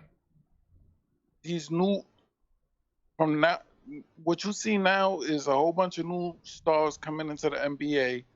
The NBA is getting younger. These dudes are starting to fizzle out. I don't know. When you think about it, how far away are the Knicks right now if we trade for those pieces compared to the Warriors or to any? You get what I'm saying? Like, if we make those moves now, is that gonna How guarantee much closer does it put us? Exactly. Is that gonna guarantee us a championship at the moment? I don't clearly think so. Not. No, it definitely. You make those moves now, it's definitely not gonna. You're not gonna be in. Maybe you make it out the East. Maybe you make it out the East. You get out the East, but that's as far as you go. And then on top of that, it's like we don't have the assets to make those type of moves. And then 3-4 years from now, these dudes are at the end of their career, and it's pretty much, you know what I'm saying? It's pretty much over. Yeah. And then we got to start all over. Well, but if you're able to add them without getting rid of your young guys, then maybe you don't really have to start all over. You have these young guys. That's where I was going to get coming up behind them. You know what I mean? So if you can add them in free agency instead of trading away, or if you do make a trade, you know, you're not trading away your young guys. Like, for example, you know, and this is just an example. You know, let's just say you did trade for Jimmy Butler, and Minnesota just said, "Oh, we love Tim Hardaway Jr. We'll straight up swap Tim Hardaway Jr. and Jimmy Butler." In my opinion, you do it all day, right? I'm not saying that's gonna happen. I know in the chat people are gonna say, "Oh, Sim, you pipe dreaming and all that." I was using it as an example. You know what I mean? But if you could do something, you know, if something like that came along, opportunity like that happened, and you didn't have to get rid of none of your young guys, you know, then you upgraded the roster and you still have the youth movement going. All right. What I was mentioning in the chat was I saw the Knicks film school's tweets, right? Mm-hmm. And what they were basically saying, I'm gonna let them clear it up, but I'm gonna try to say it as best as I understood it. We do have an opportunity to keep our young core. So we have an opportunity to keep Frank, keep Knox, keep KP, and basically a young core except for Dotson. So what we're gonna have to do in order to clear for 2 max contracts, even though we're gonna be able to do it, we're still gonna be possibly $2 million short. Okay. So we have to get away. We have to stretch Noah. We have to give away our first rounder for next year. We have to renounce Baker, Thomas, Moutier, and Burke. So we're getting rid of all those guys, and then we're able to get Kyrie and Butler at the same time. If we were to make those moves. Right. But then the thing is, you let go of all those guys, and then I'm wondering, like, all right, so we letting go of all those guys to get 2 max players, but then where does that leave us with role players at the same time? Yeah. Because are we gonna have money for the role players? That's my question. If we're able to do all that. Right. And Knicks Film School is going to be here on the 17th, so exactly. That's why I said I was going to let them clear it up. Right, they'll be able to break that down for us. Hey, Manuel, I thank you for waiting on hold, man. Trying to run through people. I know a little earlier I was letting people go a little bit long. I appreciate you waiting, sitting on hold. Good call as usual. All right, no doubt. All right, peace, man. Next on the line, Ron Martinez. You here? Yes, sir. What's popping with you, man? Hey, Sammy, how's it going? Going good. Busy as usual. You know what I'm saying? Busy as usual, but things are going good. Shout out to the chat. I logged on kind of late because I was getting ready for work, so I got to only hear like. I think that was Who'smart. Was that Who'smart who called in? I think that's when I jumped on when he called in. I think that was Who'smart, right? Yeah. Who'smart? When I called in, it was the most relaxed I've heard him in a while. You know, he's a real passionate dude. So yeah, he was a little relaxed today. Yes, I love it though. That's why I love his passion. So, yeah, man. You know, the last 2-3 callers, which and I want to. I don't know if anyone's made this point yet, and I don't know what's the age group of most of your callers. I don't know if it's from 20 something to. I mean, I'm 49, so I don't know what's the oldest fan you ever get. I think the biggest age group, I forgot what it is. It's like 25 to 40 or something like that. Somewhere in there, something like that. I think if you ever get a call from someone like my age or older, you may get a different perspective or opinion about the direction of the Knicks, because remember, the younger generation, they've probably never seen a good Knicks team, so they don't know what to see the Knicks win. All they've seen is, these bummy teams, they don't know what to see the Knicks, on top. They don't know what that's like. And but look with the draft, I know you guys have been talking about the draft, drafting and keep a young core, but sometimes what gets me frustrated about Knicks fans, especially, is that if you look right now, and you can do this after I hang up, most of the teams right now that are on top that have a championship or contending team, they're paying easily $150 million in what do you call it? Penalty tax? What do you call that? The luxury tax. Luxury tax, right? Yeah. And sometimes, and the thing is this, and I heard what you said, Simeon. I agree with you 100%. You can't have it both ways. We either a big market team or a small market team. If we want to go the route of Golden State and the route as of Oklahoma, great. If everybody's willing to wait for 5 to 7 years to get that championship team, great.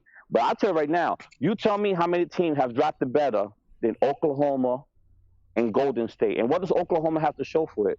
Nothing. That's true with OKC. OKC had some serious. They had some serious draft picks. You had Russell Westbrook, KD. I mean, all in like a 3 or 4 year span. Right. James Harden and I mean, yeah. 3 MVPs. 3 MVPs. I don't think you can get any better than that. Right? So my thing is this, and I'm not trying to be disrespectful to all the Knicks fans, all the callers that call your show, but I want to know, we're Knicks fans. We're not, it's easy to play Monday morning quarterback. I think what's going on with Knicks fans is, and I'm a Met fan, I know what it is to be a Met fans are on the same market as the Yankees. Now, of course, nobody has Yankee money, but the Mets have got burned so many times and so many bad contracts. Think about this. Bobby Bonilla is still getting $1 million every year to 2035. You tell me that's the craziest contract you ever heard of. We're still paying Bobby Bonilla. You know what I'm saying? So, and I think sometimes as Knicks fans, we've gotten burned so many times with so many bad contracts that we get scared to pull that trigger. But if you look at Oklahoma, guess what happened? They try to go the cheap way. Let's build through the draft. And what happens? You have one last domino. Do you want to lose Westbrook? And guess what they did? They got 2 free agents. Well, not one. They traded for Paul George, and they got Carmelo. Carmelo may leave after next year. Who knows? But they did that for what? To make Westbrook happy. Because if they lost Westbrook, what are you telling your fan base? They were like, man, we lost 3 guys. We lost Harden. We lost KD. And then Westbrook. Yeah. And I think fans, and Simeon, you know this is going to happen. The time is going to come when the Knicks are going to have to see something from KP, because he's not going to be able to demand no max contract if he doesn't come back healthy. He's going to have to show the Knicks something. That's going to be a big decision. If he wants that big. I mean, he's going to have to, when he comes back, I think maybe the fan base will give him another year because of the injury. And then, pretty soon he's really going to have to show and prove. He's going to have to show him something. Yeah. And I think right now, as the Knicks, and don't get me wrong, I know we don't want to be in a situation, but you have to have a combination of youth and free agents, because at the end of the day, New York is not a small market. No matter how you guys want to cut a slice of New York. Now, of course, the thing with New York, the difference between New York and the past is that guys have to go to New York to get that big paycheck. This is before the internet and social media. To build their brand, you have to go to LA, you have to go to New York. Now you don't need that no more. Now you can go. Now these ball players, they can get the shoe deals, they can get the commercials anywhere now. Right. But the thing is with New York is, because we have such a bad reputation and losing culture. Players like, I don't need to go to New York to build my brand. Right. I can go anywhere. But the thing is that, and don't get me wrong, I don't want to give up the farm, but sooner or later you have to pull that trigger, because if you don't, the next player, when he gets his max contract, he's like, oh, you know what? Look at these guys. And Boogie Cousins, he's probably. I even heard a report, which I don't know if it's true, that the Lakers offered him 2 years. They offered him a 2-year deal. Yeah, did they? I don't know. I think I did see something like that. I heard they offered him a 1-and-1 that he could have got a small, I think, a veterans minimum, and then of course he could have opted out next year. But right now with Golden State, he could take his sweet time, to rehab. Yep. But as the Knicks, don't get me wrong. I know we don't want to be giving.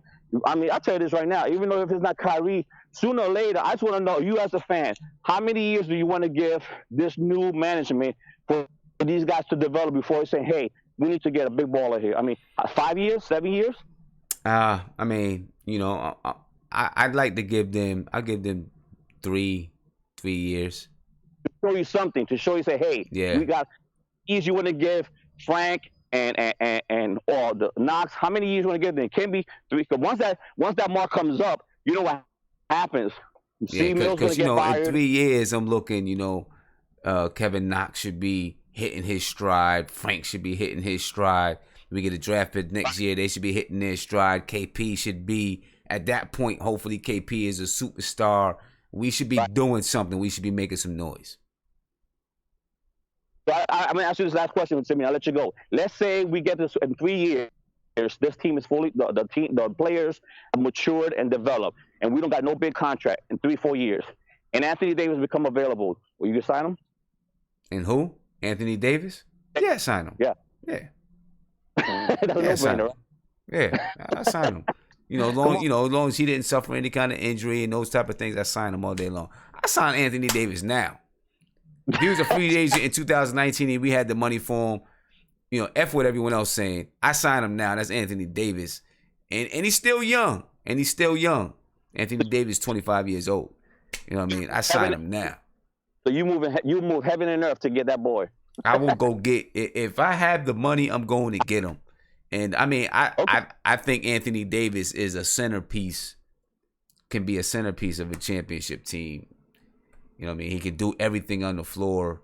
I think he's what KP could be. Anthony Davis, a 7-3 version of Anthony Davis in a year or two. It's possible. You know what I mean? So now that LeBron went to the West, would you say him and Giannis should be probably in the running for best player in the East? Who and Giannis? No, I'm saying for best player in the East. Should be Giannis and who else? Anthony Davis. Well, but they still play in the West. New Orleans still plays in the West. Oh, that's right. No, that's right. He's going. But if he came to the East, if he came to the East, oh yeah, for sure, definitely. He'd be the best player, right? Yep. Yeah, I'm telling you. So we'll see what happens, man. Yeah, we'll see what. Hey, thank you for the call, Ron. Appreciate the call as usual. No problem, bro. All right, peace, man. Peace. All right, stop, bro. Take care. Peace. And I got my man Rafi on the line. You there? Can you hear me? Yeah, I'm here. What's up? What's up, man? Thank you for holding. Thank you for being on hold. What's poppin' with you, Rafi? No, just been watching the show, and I got something to say about Butler. Okay. And then after you say that, I want to talk a little bit about trades and waivers, because we've got to free up a roster spot. So let me get your piece about Butler, and then let's talk about trades and waivers. Who's gonna go? All right. Me personally, I do not want to go for Butler, not one bit, because first of all, he's a bit of a cancer in the locker room. He's been in Chicago and he's been in Minnesota, and there's been problems there. He's had problems even with D-Rose, with Rondo. He's had problems with a lot of people, and he's a bit hard-headed. So I don't want it to disrupt the culture in New York, because it's not like we're an established culture like the Warriors. The Warriors, they can afford to take, they can afford the risk of DeMarcus Cousins, because their culture's already been established. Right. And they're already winning. So, if he comes in and he starts doing something, all right, you gone. Peace. You out of here. And they can keep on doing. Yeah. And then also he's been playing for Tibbs for so many years now. And obviously D-Rose, Levine, Noah, Deng, Lua Deng, all of them are getting injured because of the minutes that Thibodeau gives them. So imagine if we sign Jimmy Butler for 4 years, and then after we get the same problem with Stoudemire. He gets injured after 1 year. Like that just derails us another 5 years. It's like we can't afford to do that. So I wouldn't want to go. I just don't want to go for him at all because there's just too many red flags in my opinion for that. Also with the Kyrie situation, I think Kyrie is gonna come regardless. Like it's just too many things. Like he's 100% coming, but I don't even know about him as well because I don't want to be getting superstars if I know that they're going to be a liability in defense. Because in the playoffs they're going to always go for Kyrie. So I want to get players that are two-way, but then there's no one available. So in my opinion, I don't think that the Knicks should rush because we're not going to be Golden State regardless anyway. So there's no point of rushing. I don't know why everyone's saying we need to get superstars this year. Like these are the only superstars that are going to be available for the next few years. Like don't rush, don't make short-term decisions for long-term minute. It doesn't make sense because then we're going to be stuck with these players, obviously. So yeah, that's all. Yeah. And with the today, I saw the two-way players, Alonzo Trier and Isaiah Hicks.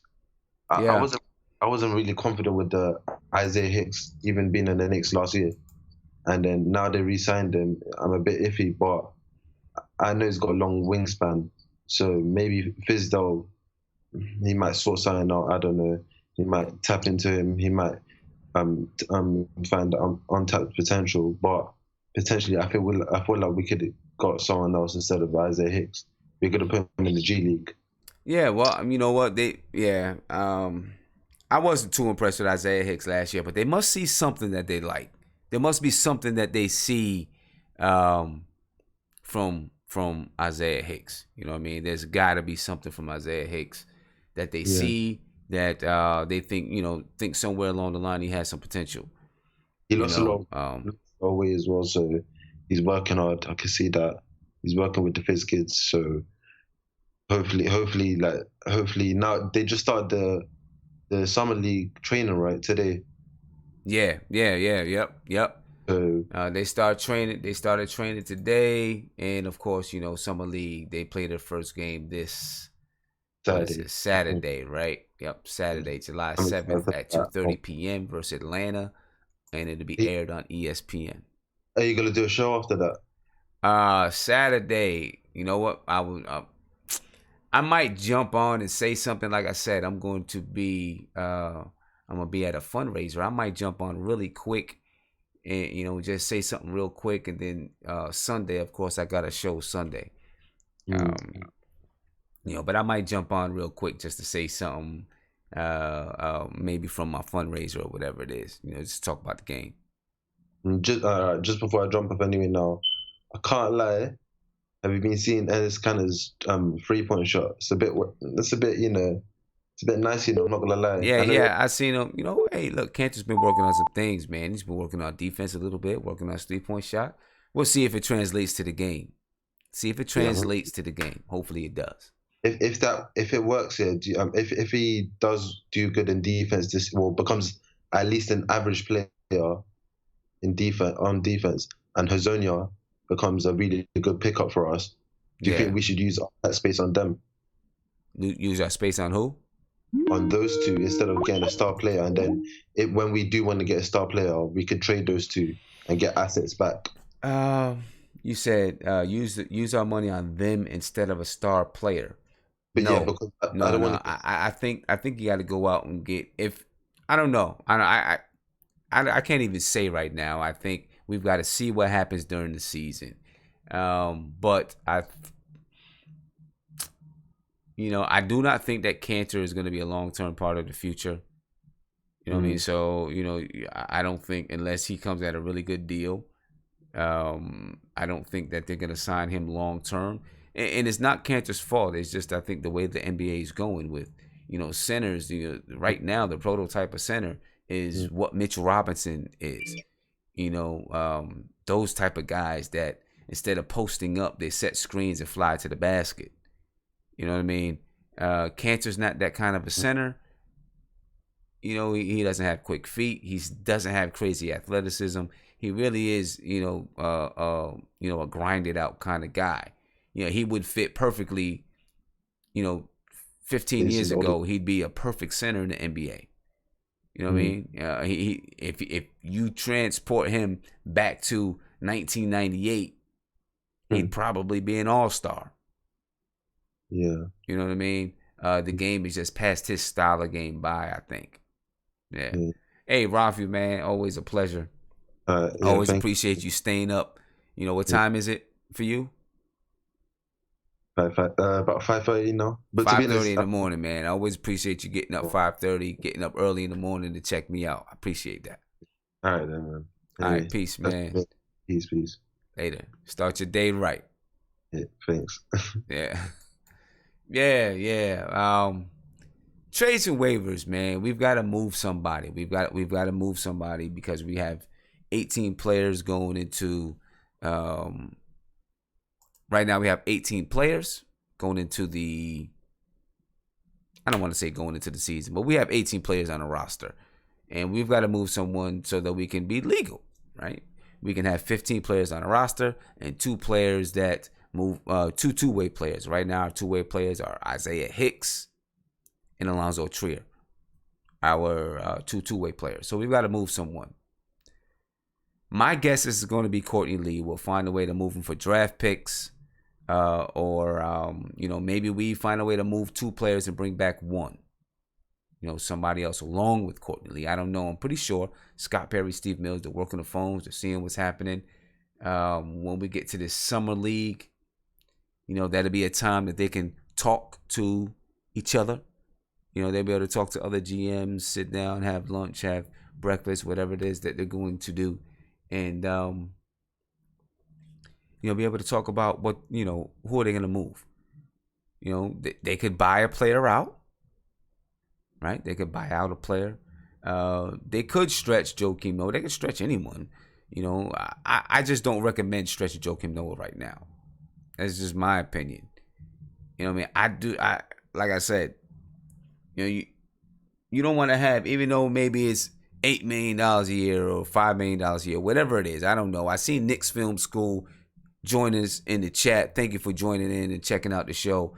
When Knicks Film School is on the 17th. He'll be able to break it down for us as far as, what the cap is looking like and if you stretch snow and all that kind of stuff. That's our guy to break it down for us. But I don't want to be on hook for another 5 years for someone's contract. It's like them little naggy bills. You pay for Netflix. You pay $8.99, $7.99, $8.99 for Netflix every month. And then you forget that you bought Netflix, right? And then all of a sudden, $8.99 comes out of your account, and the bank hits you with a $35 insufficient fund fee because you didn't have $8.99 in there to cover that Netflix bill. You know what I mean? It's like that. Those little nagging things that come back to bite you. I just rather let it go. Let it get clean. 2020, he's done. Right? You don't have to deal with it anymore instead of trying to play these games. You know what I mean? That's my view on it. That's my view on it. So I really don't want to. If you're gonna let him go, just buy him out. Say, okay, we're gonna buy you out, and you're gone. You know what I mean? If you want to do that, I don't know. But I'm just not really big on the stretch provision. Unless I guess there's always an exception. Unless you have something big down the pike, and you've really got to clear that cap space. So I guess what I'm saying is, if you're gonna do it for a purpose. Like I tell my players, if you're gonna dribble with a purpose. Don't dribble just to dribble. Don't dribble just because you feel good handling the ball and putting it between your legs. If you dribble to go to the basket. Dribble to get yourself out of trouble. Dribble to advance the ball up the floor. Don't just dribble just to dribble. You know what I'm saying? You know, and that's my thing with Joakim Noah. Don't just stretch him just because. Know that you have, if you're going to do it, have a purpose, have a reason behind it. You know what I mean? Have a reason that you're going to stretch that man. You know, but we got to free up a roster spot. I think it's going to be Courtney Lee.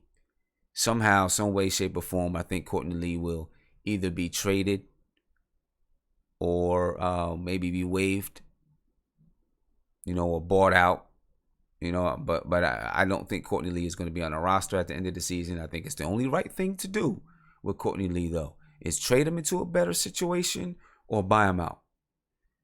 You know, I think that's the right thing to do. You know, he's been a trooper for the team. He's been a trooper. He's done everything that you asked for him. You know, let that man go someplace where he can possibly win. You know, give him that respect. So that's what I think is going to happen. I think it's going to be Courtney Lee. I think that Courtney Lee will, you know, then end up in the right spot. You know what I mean? And, you know, what spots are right for him? You know, a lot of places out there could be good for Courtney Lee. I wouldn't mind seeing him, you know, maybe, I don't know. Who knows? You know, Philadelphia re-signed J.J. Redick, I believe, so he's not going to be in Philly. You know, he's going to come off the bench. If he goes to a playoff contending team, he'll come off the bench for somebody. You know, he'll come off the bench. And,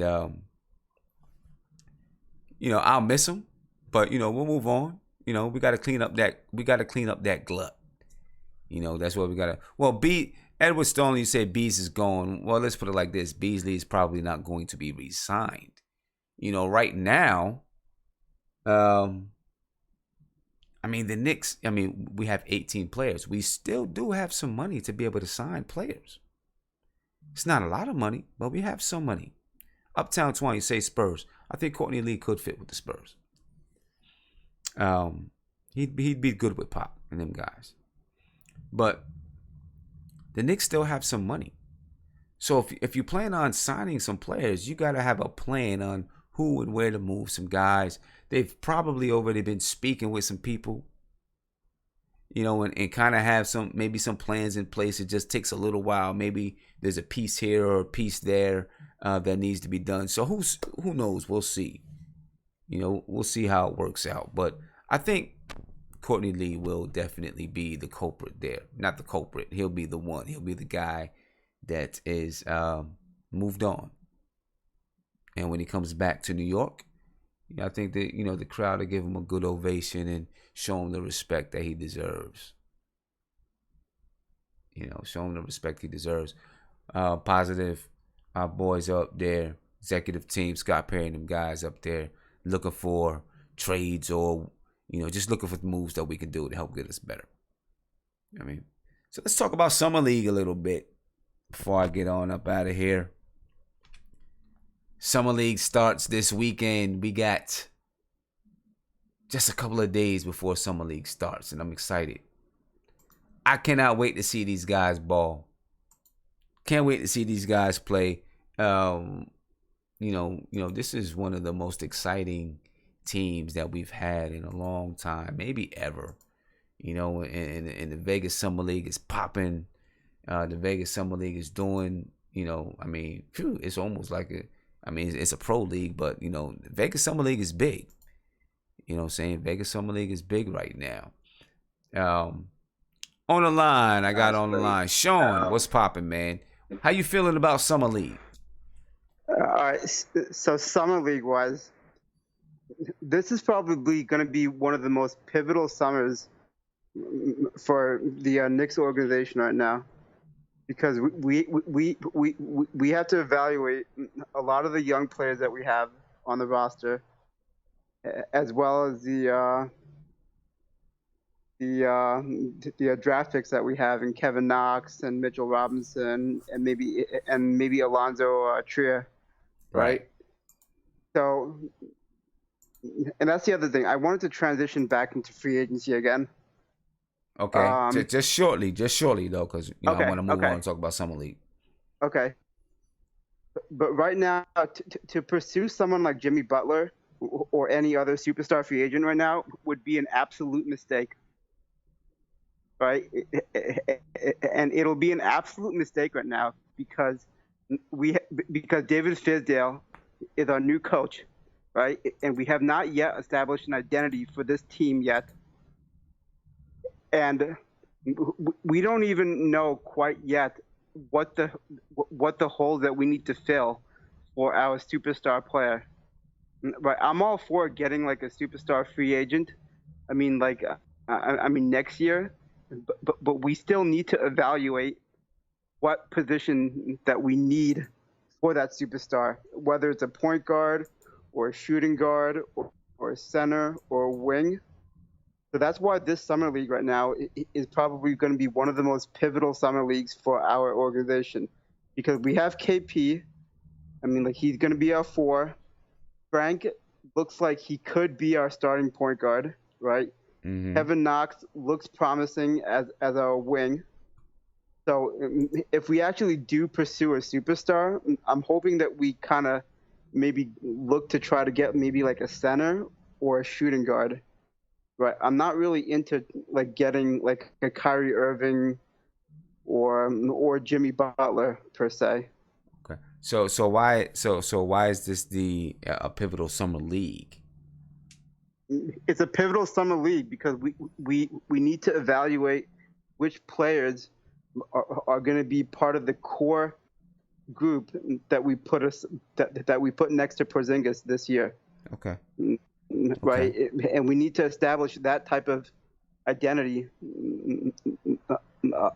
for the Knicks organization around Porzingis. Right, and and the summer league this is where the culture building is going to begin. It's already began, but this is where we're going to be able to see it on the floor, right? The culture building, the style of play that we want to see on the floor, the speed of the game that we want to play, the aggressiveness, the defense. It's going to start right here in summer league. Yeah. Yeah, exactly. It's going to start in summer league. Exactly, yeah. And I'm hoping Frank takes a big step forward this year, especially with his play and his ability to be aggressive. I mean, going to the hoop and I mean, like, we all know he can pass and like he had that playmaking ability. Right. But like he needs to show that aggression this year. Right. Yeah. Well, we'll see. We're gonna get a chance. We're gonna get a chance to look at these guys on Saturday. We'll get a chance to. And look I'm at actually them on really Saturday. high on Mitchell Robinson. I think he could be that center that we can have down low to be the rim protector and block shots for us. Yeah. I mean, anything to take the burden off KP. Okay. To try to do it all on the defense. Right. I hear you, man. I'm excited. I can't wait to see these guys play. I really can't.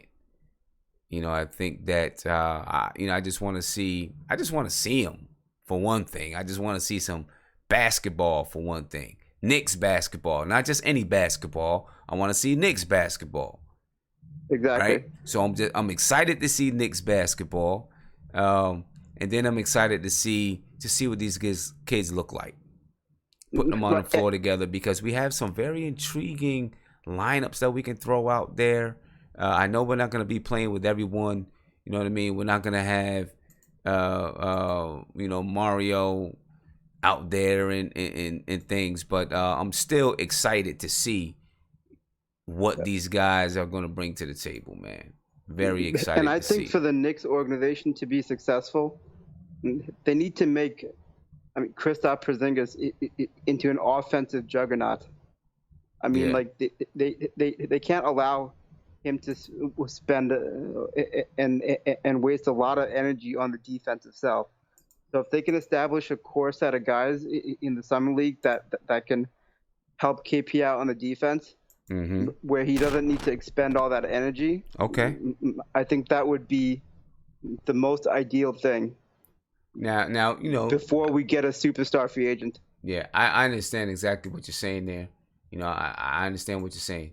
You want to have some guys to help KP out so that he can play on the offensive side of the floor, be able to save his energy, and hopefully saving his energy so that when we get into those fourth quarters, he can play that defense, because we're still gonna need that man to play defense. Yeah, I mean, and he can be that last line of defense as a shot blocker, right? And like a rim protector. I'm just hoping KP bulks up enough where he can get more rebounds and things like that. Well, I think he is. I think he's putting in the work. I don't know.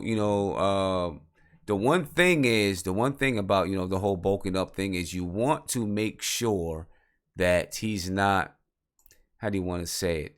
You don't want him to bulk up too much, too fast, and then he's slow. You know what I mean? Well, aren't you always saying that like he should transition to being a center soon? Yeah, but I want it to be natural. I don't want it to be too forced. Because naturally as you get older, it's going to be harder for you to lose weight and those type of things. And I think he will transition to a center, and I think he'll be very effective at the center spot one day. But I don't want to force it there. I want it to be a natural transition, where he picks up muscle, picks up weight naturally as his body grows, so that he keeps the same speed and he has the strength. If you just pick up weight and you don't have the strength to support the weight, then you're going to be slow. You know what I'm saying?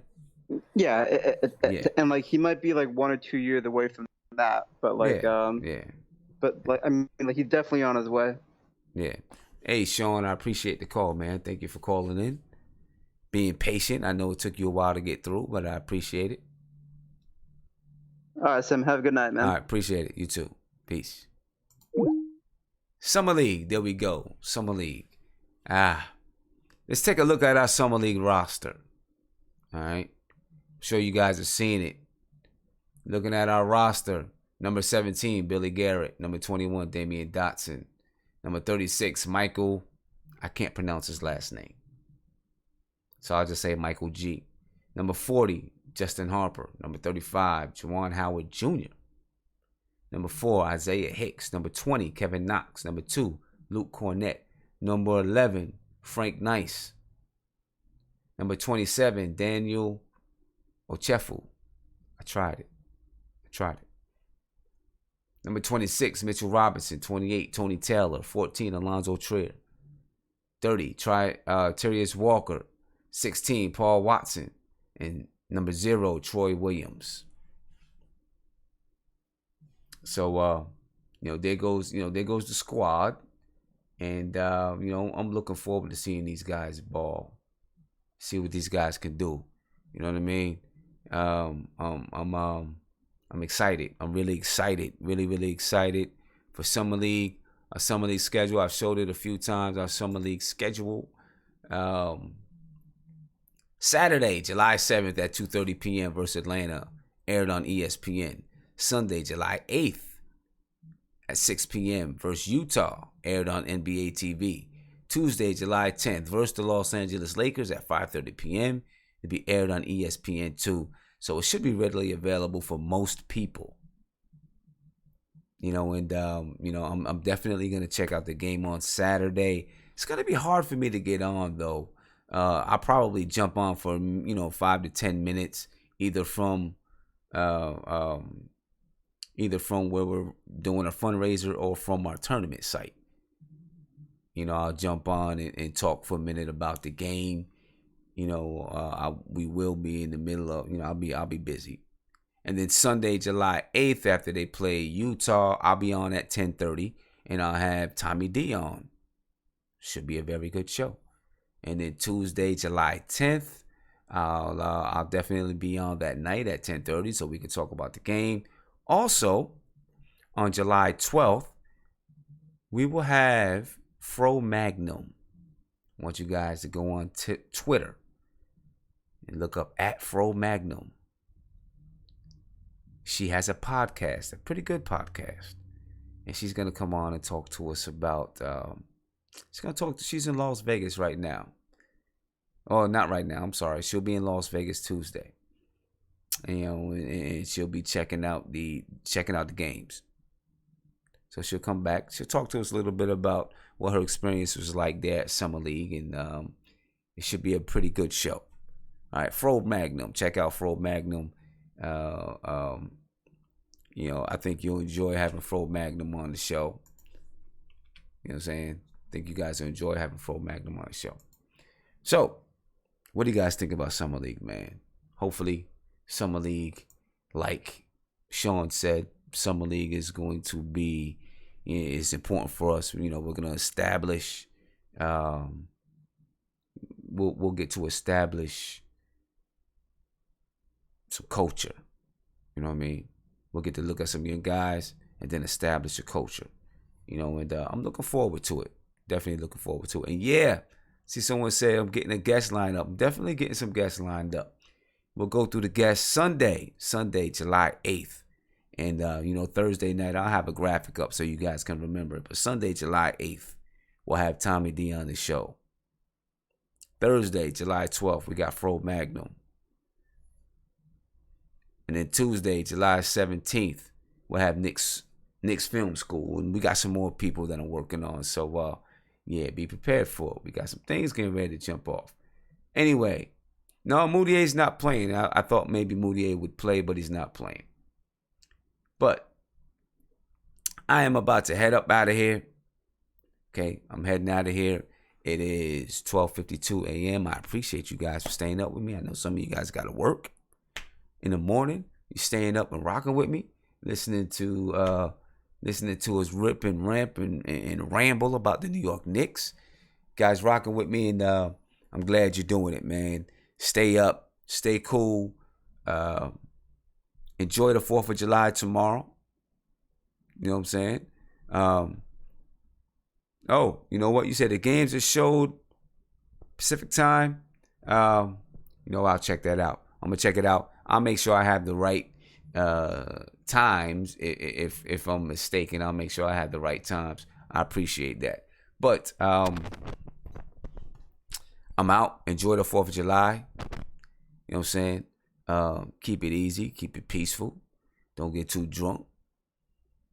You know what I mean? Don't get too drunk. CP the artist had a great show. I appreciate it. You called in. It was a great call, my brother. Thank you, everybody. I appreciate all the love, all the time.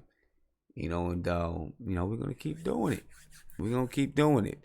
I'll talk to you guys Thursday night, 10:30. You know the time. I'll talk to you guys Thursday night. I'm sure we're going to have something to talk about. We always have something to talk about when it comes to the New York Knicks. All right? Peace, y'all. Peace. Have a good 4th of July.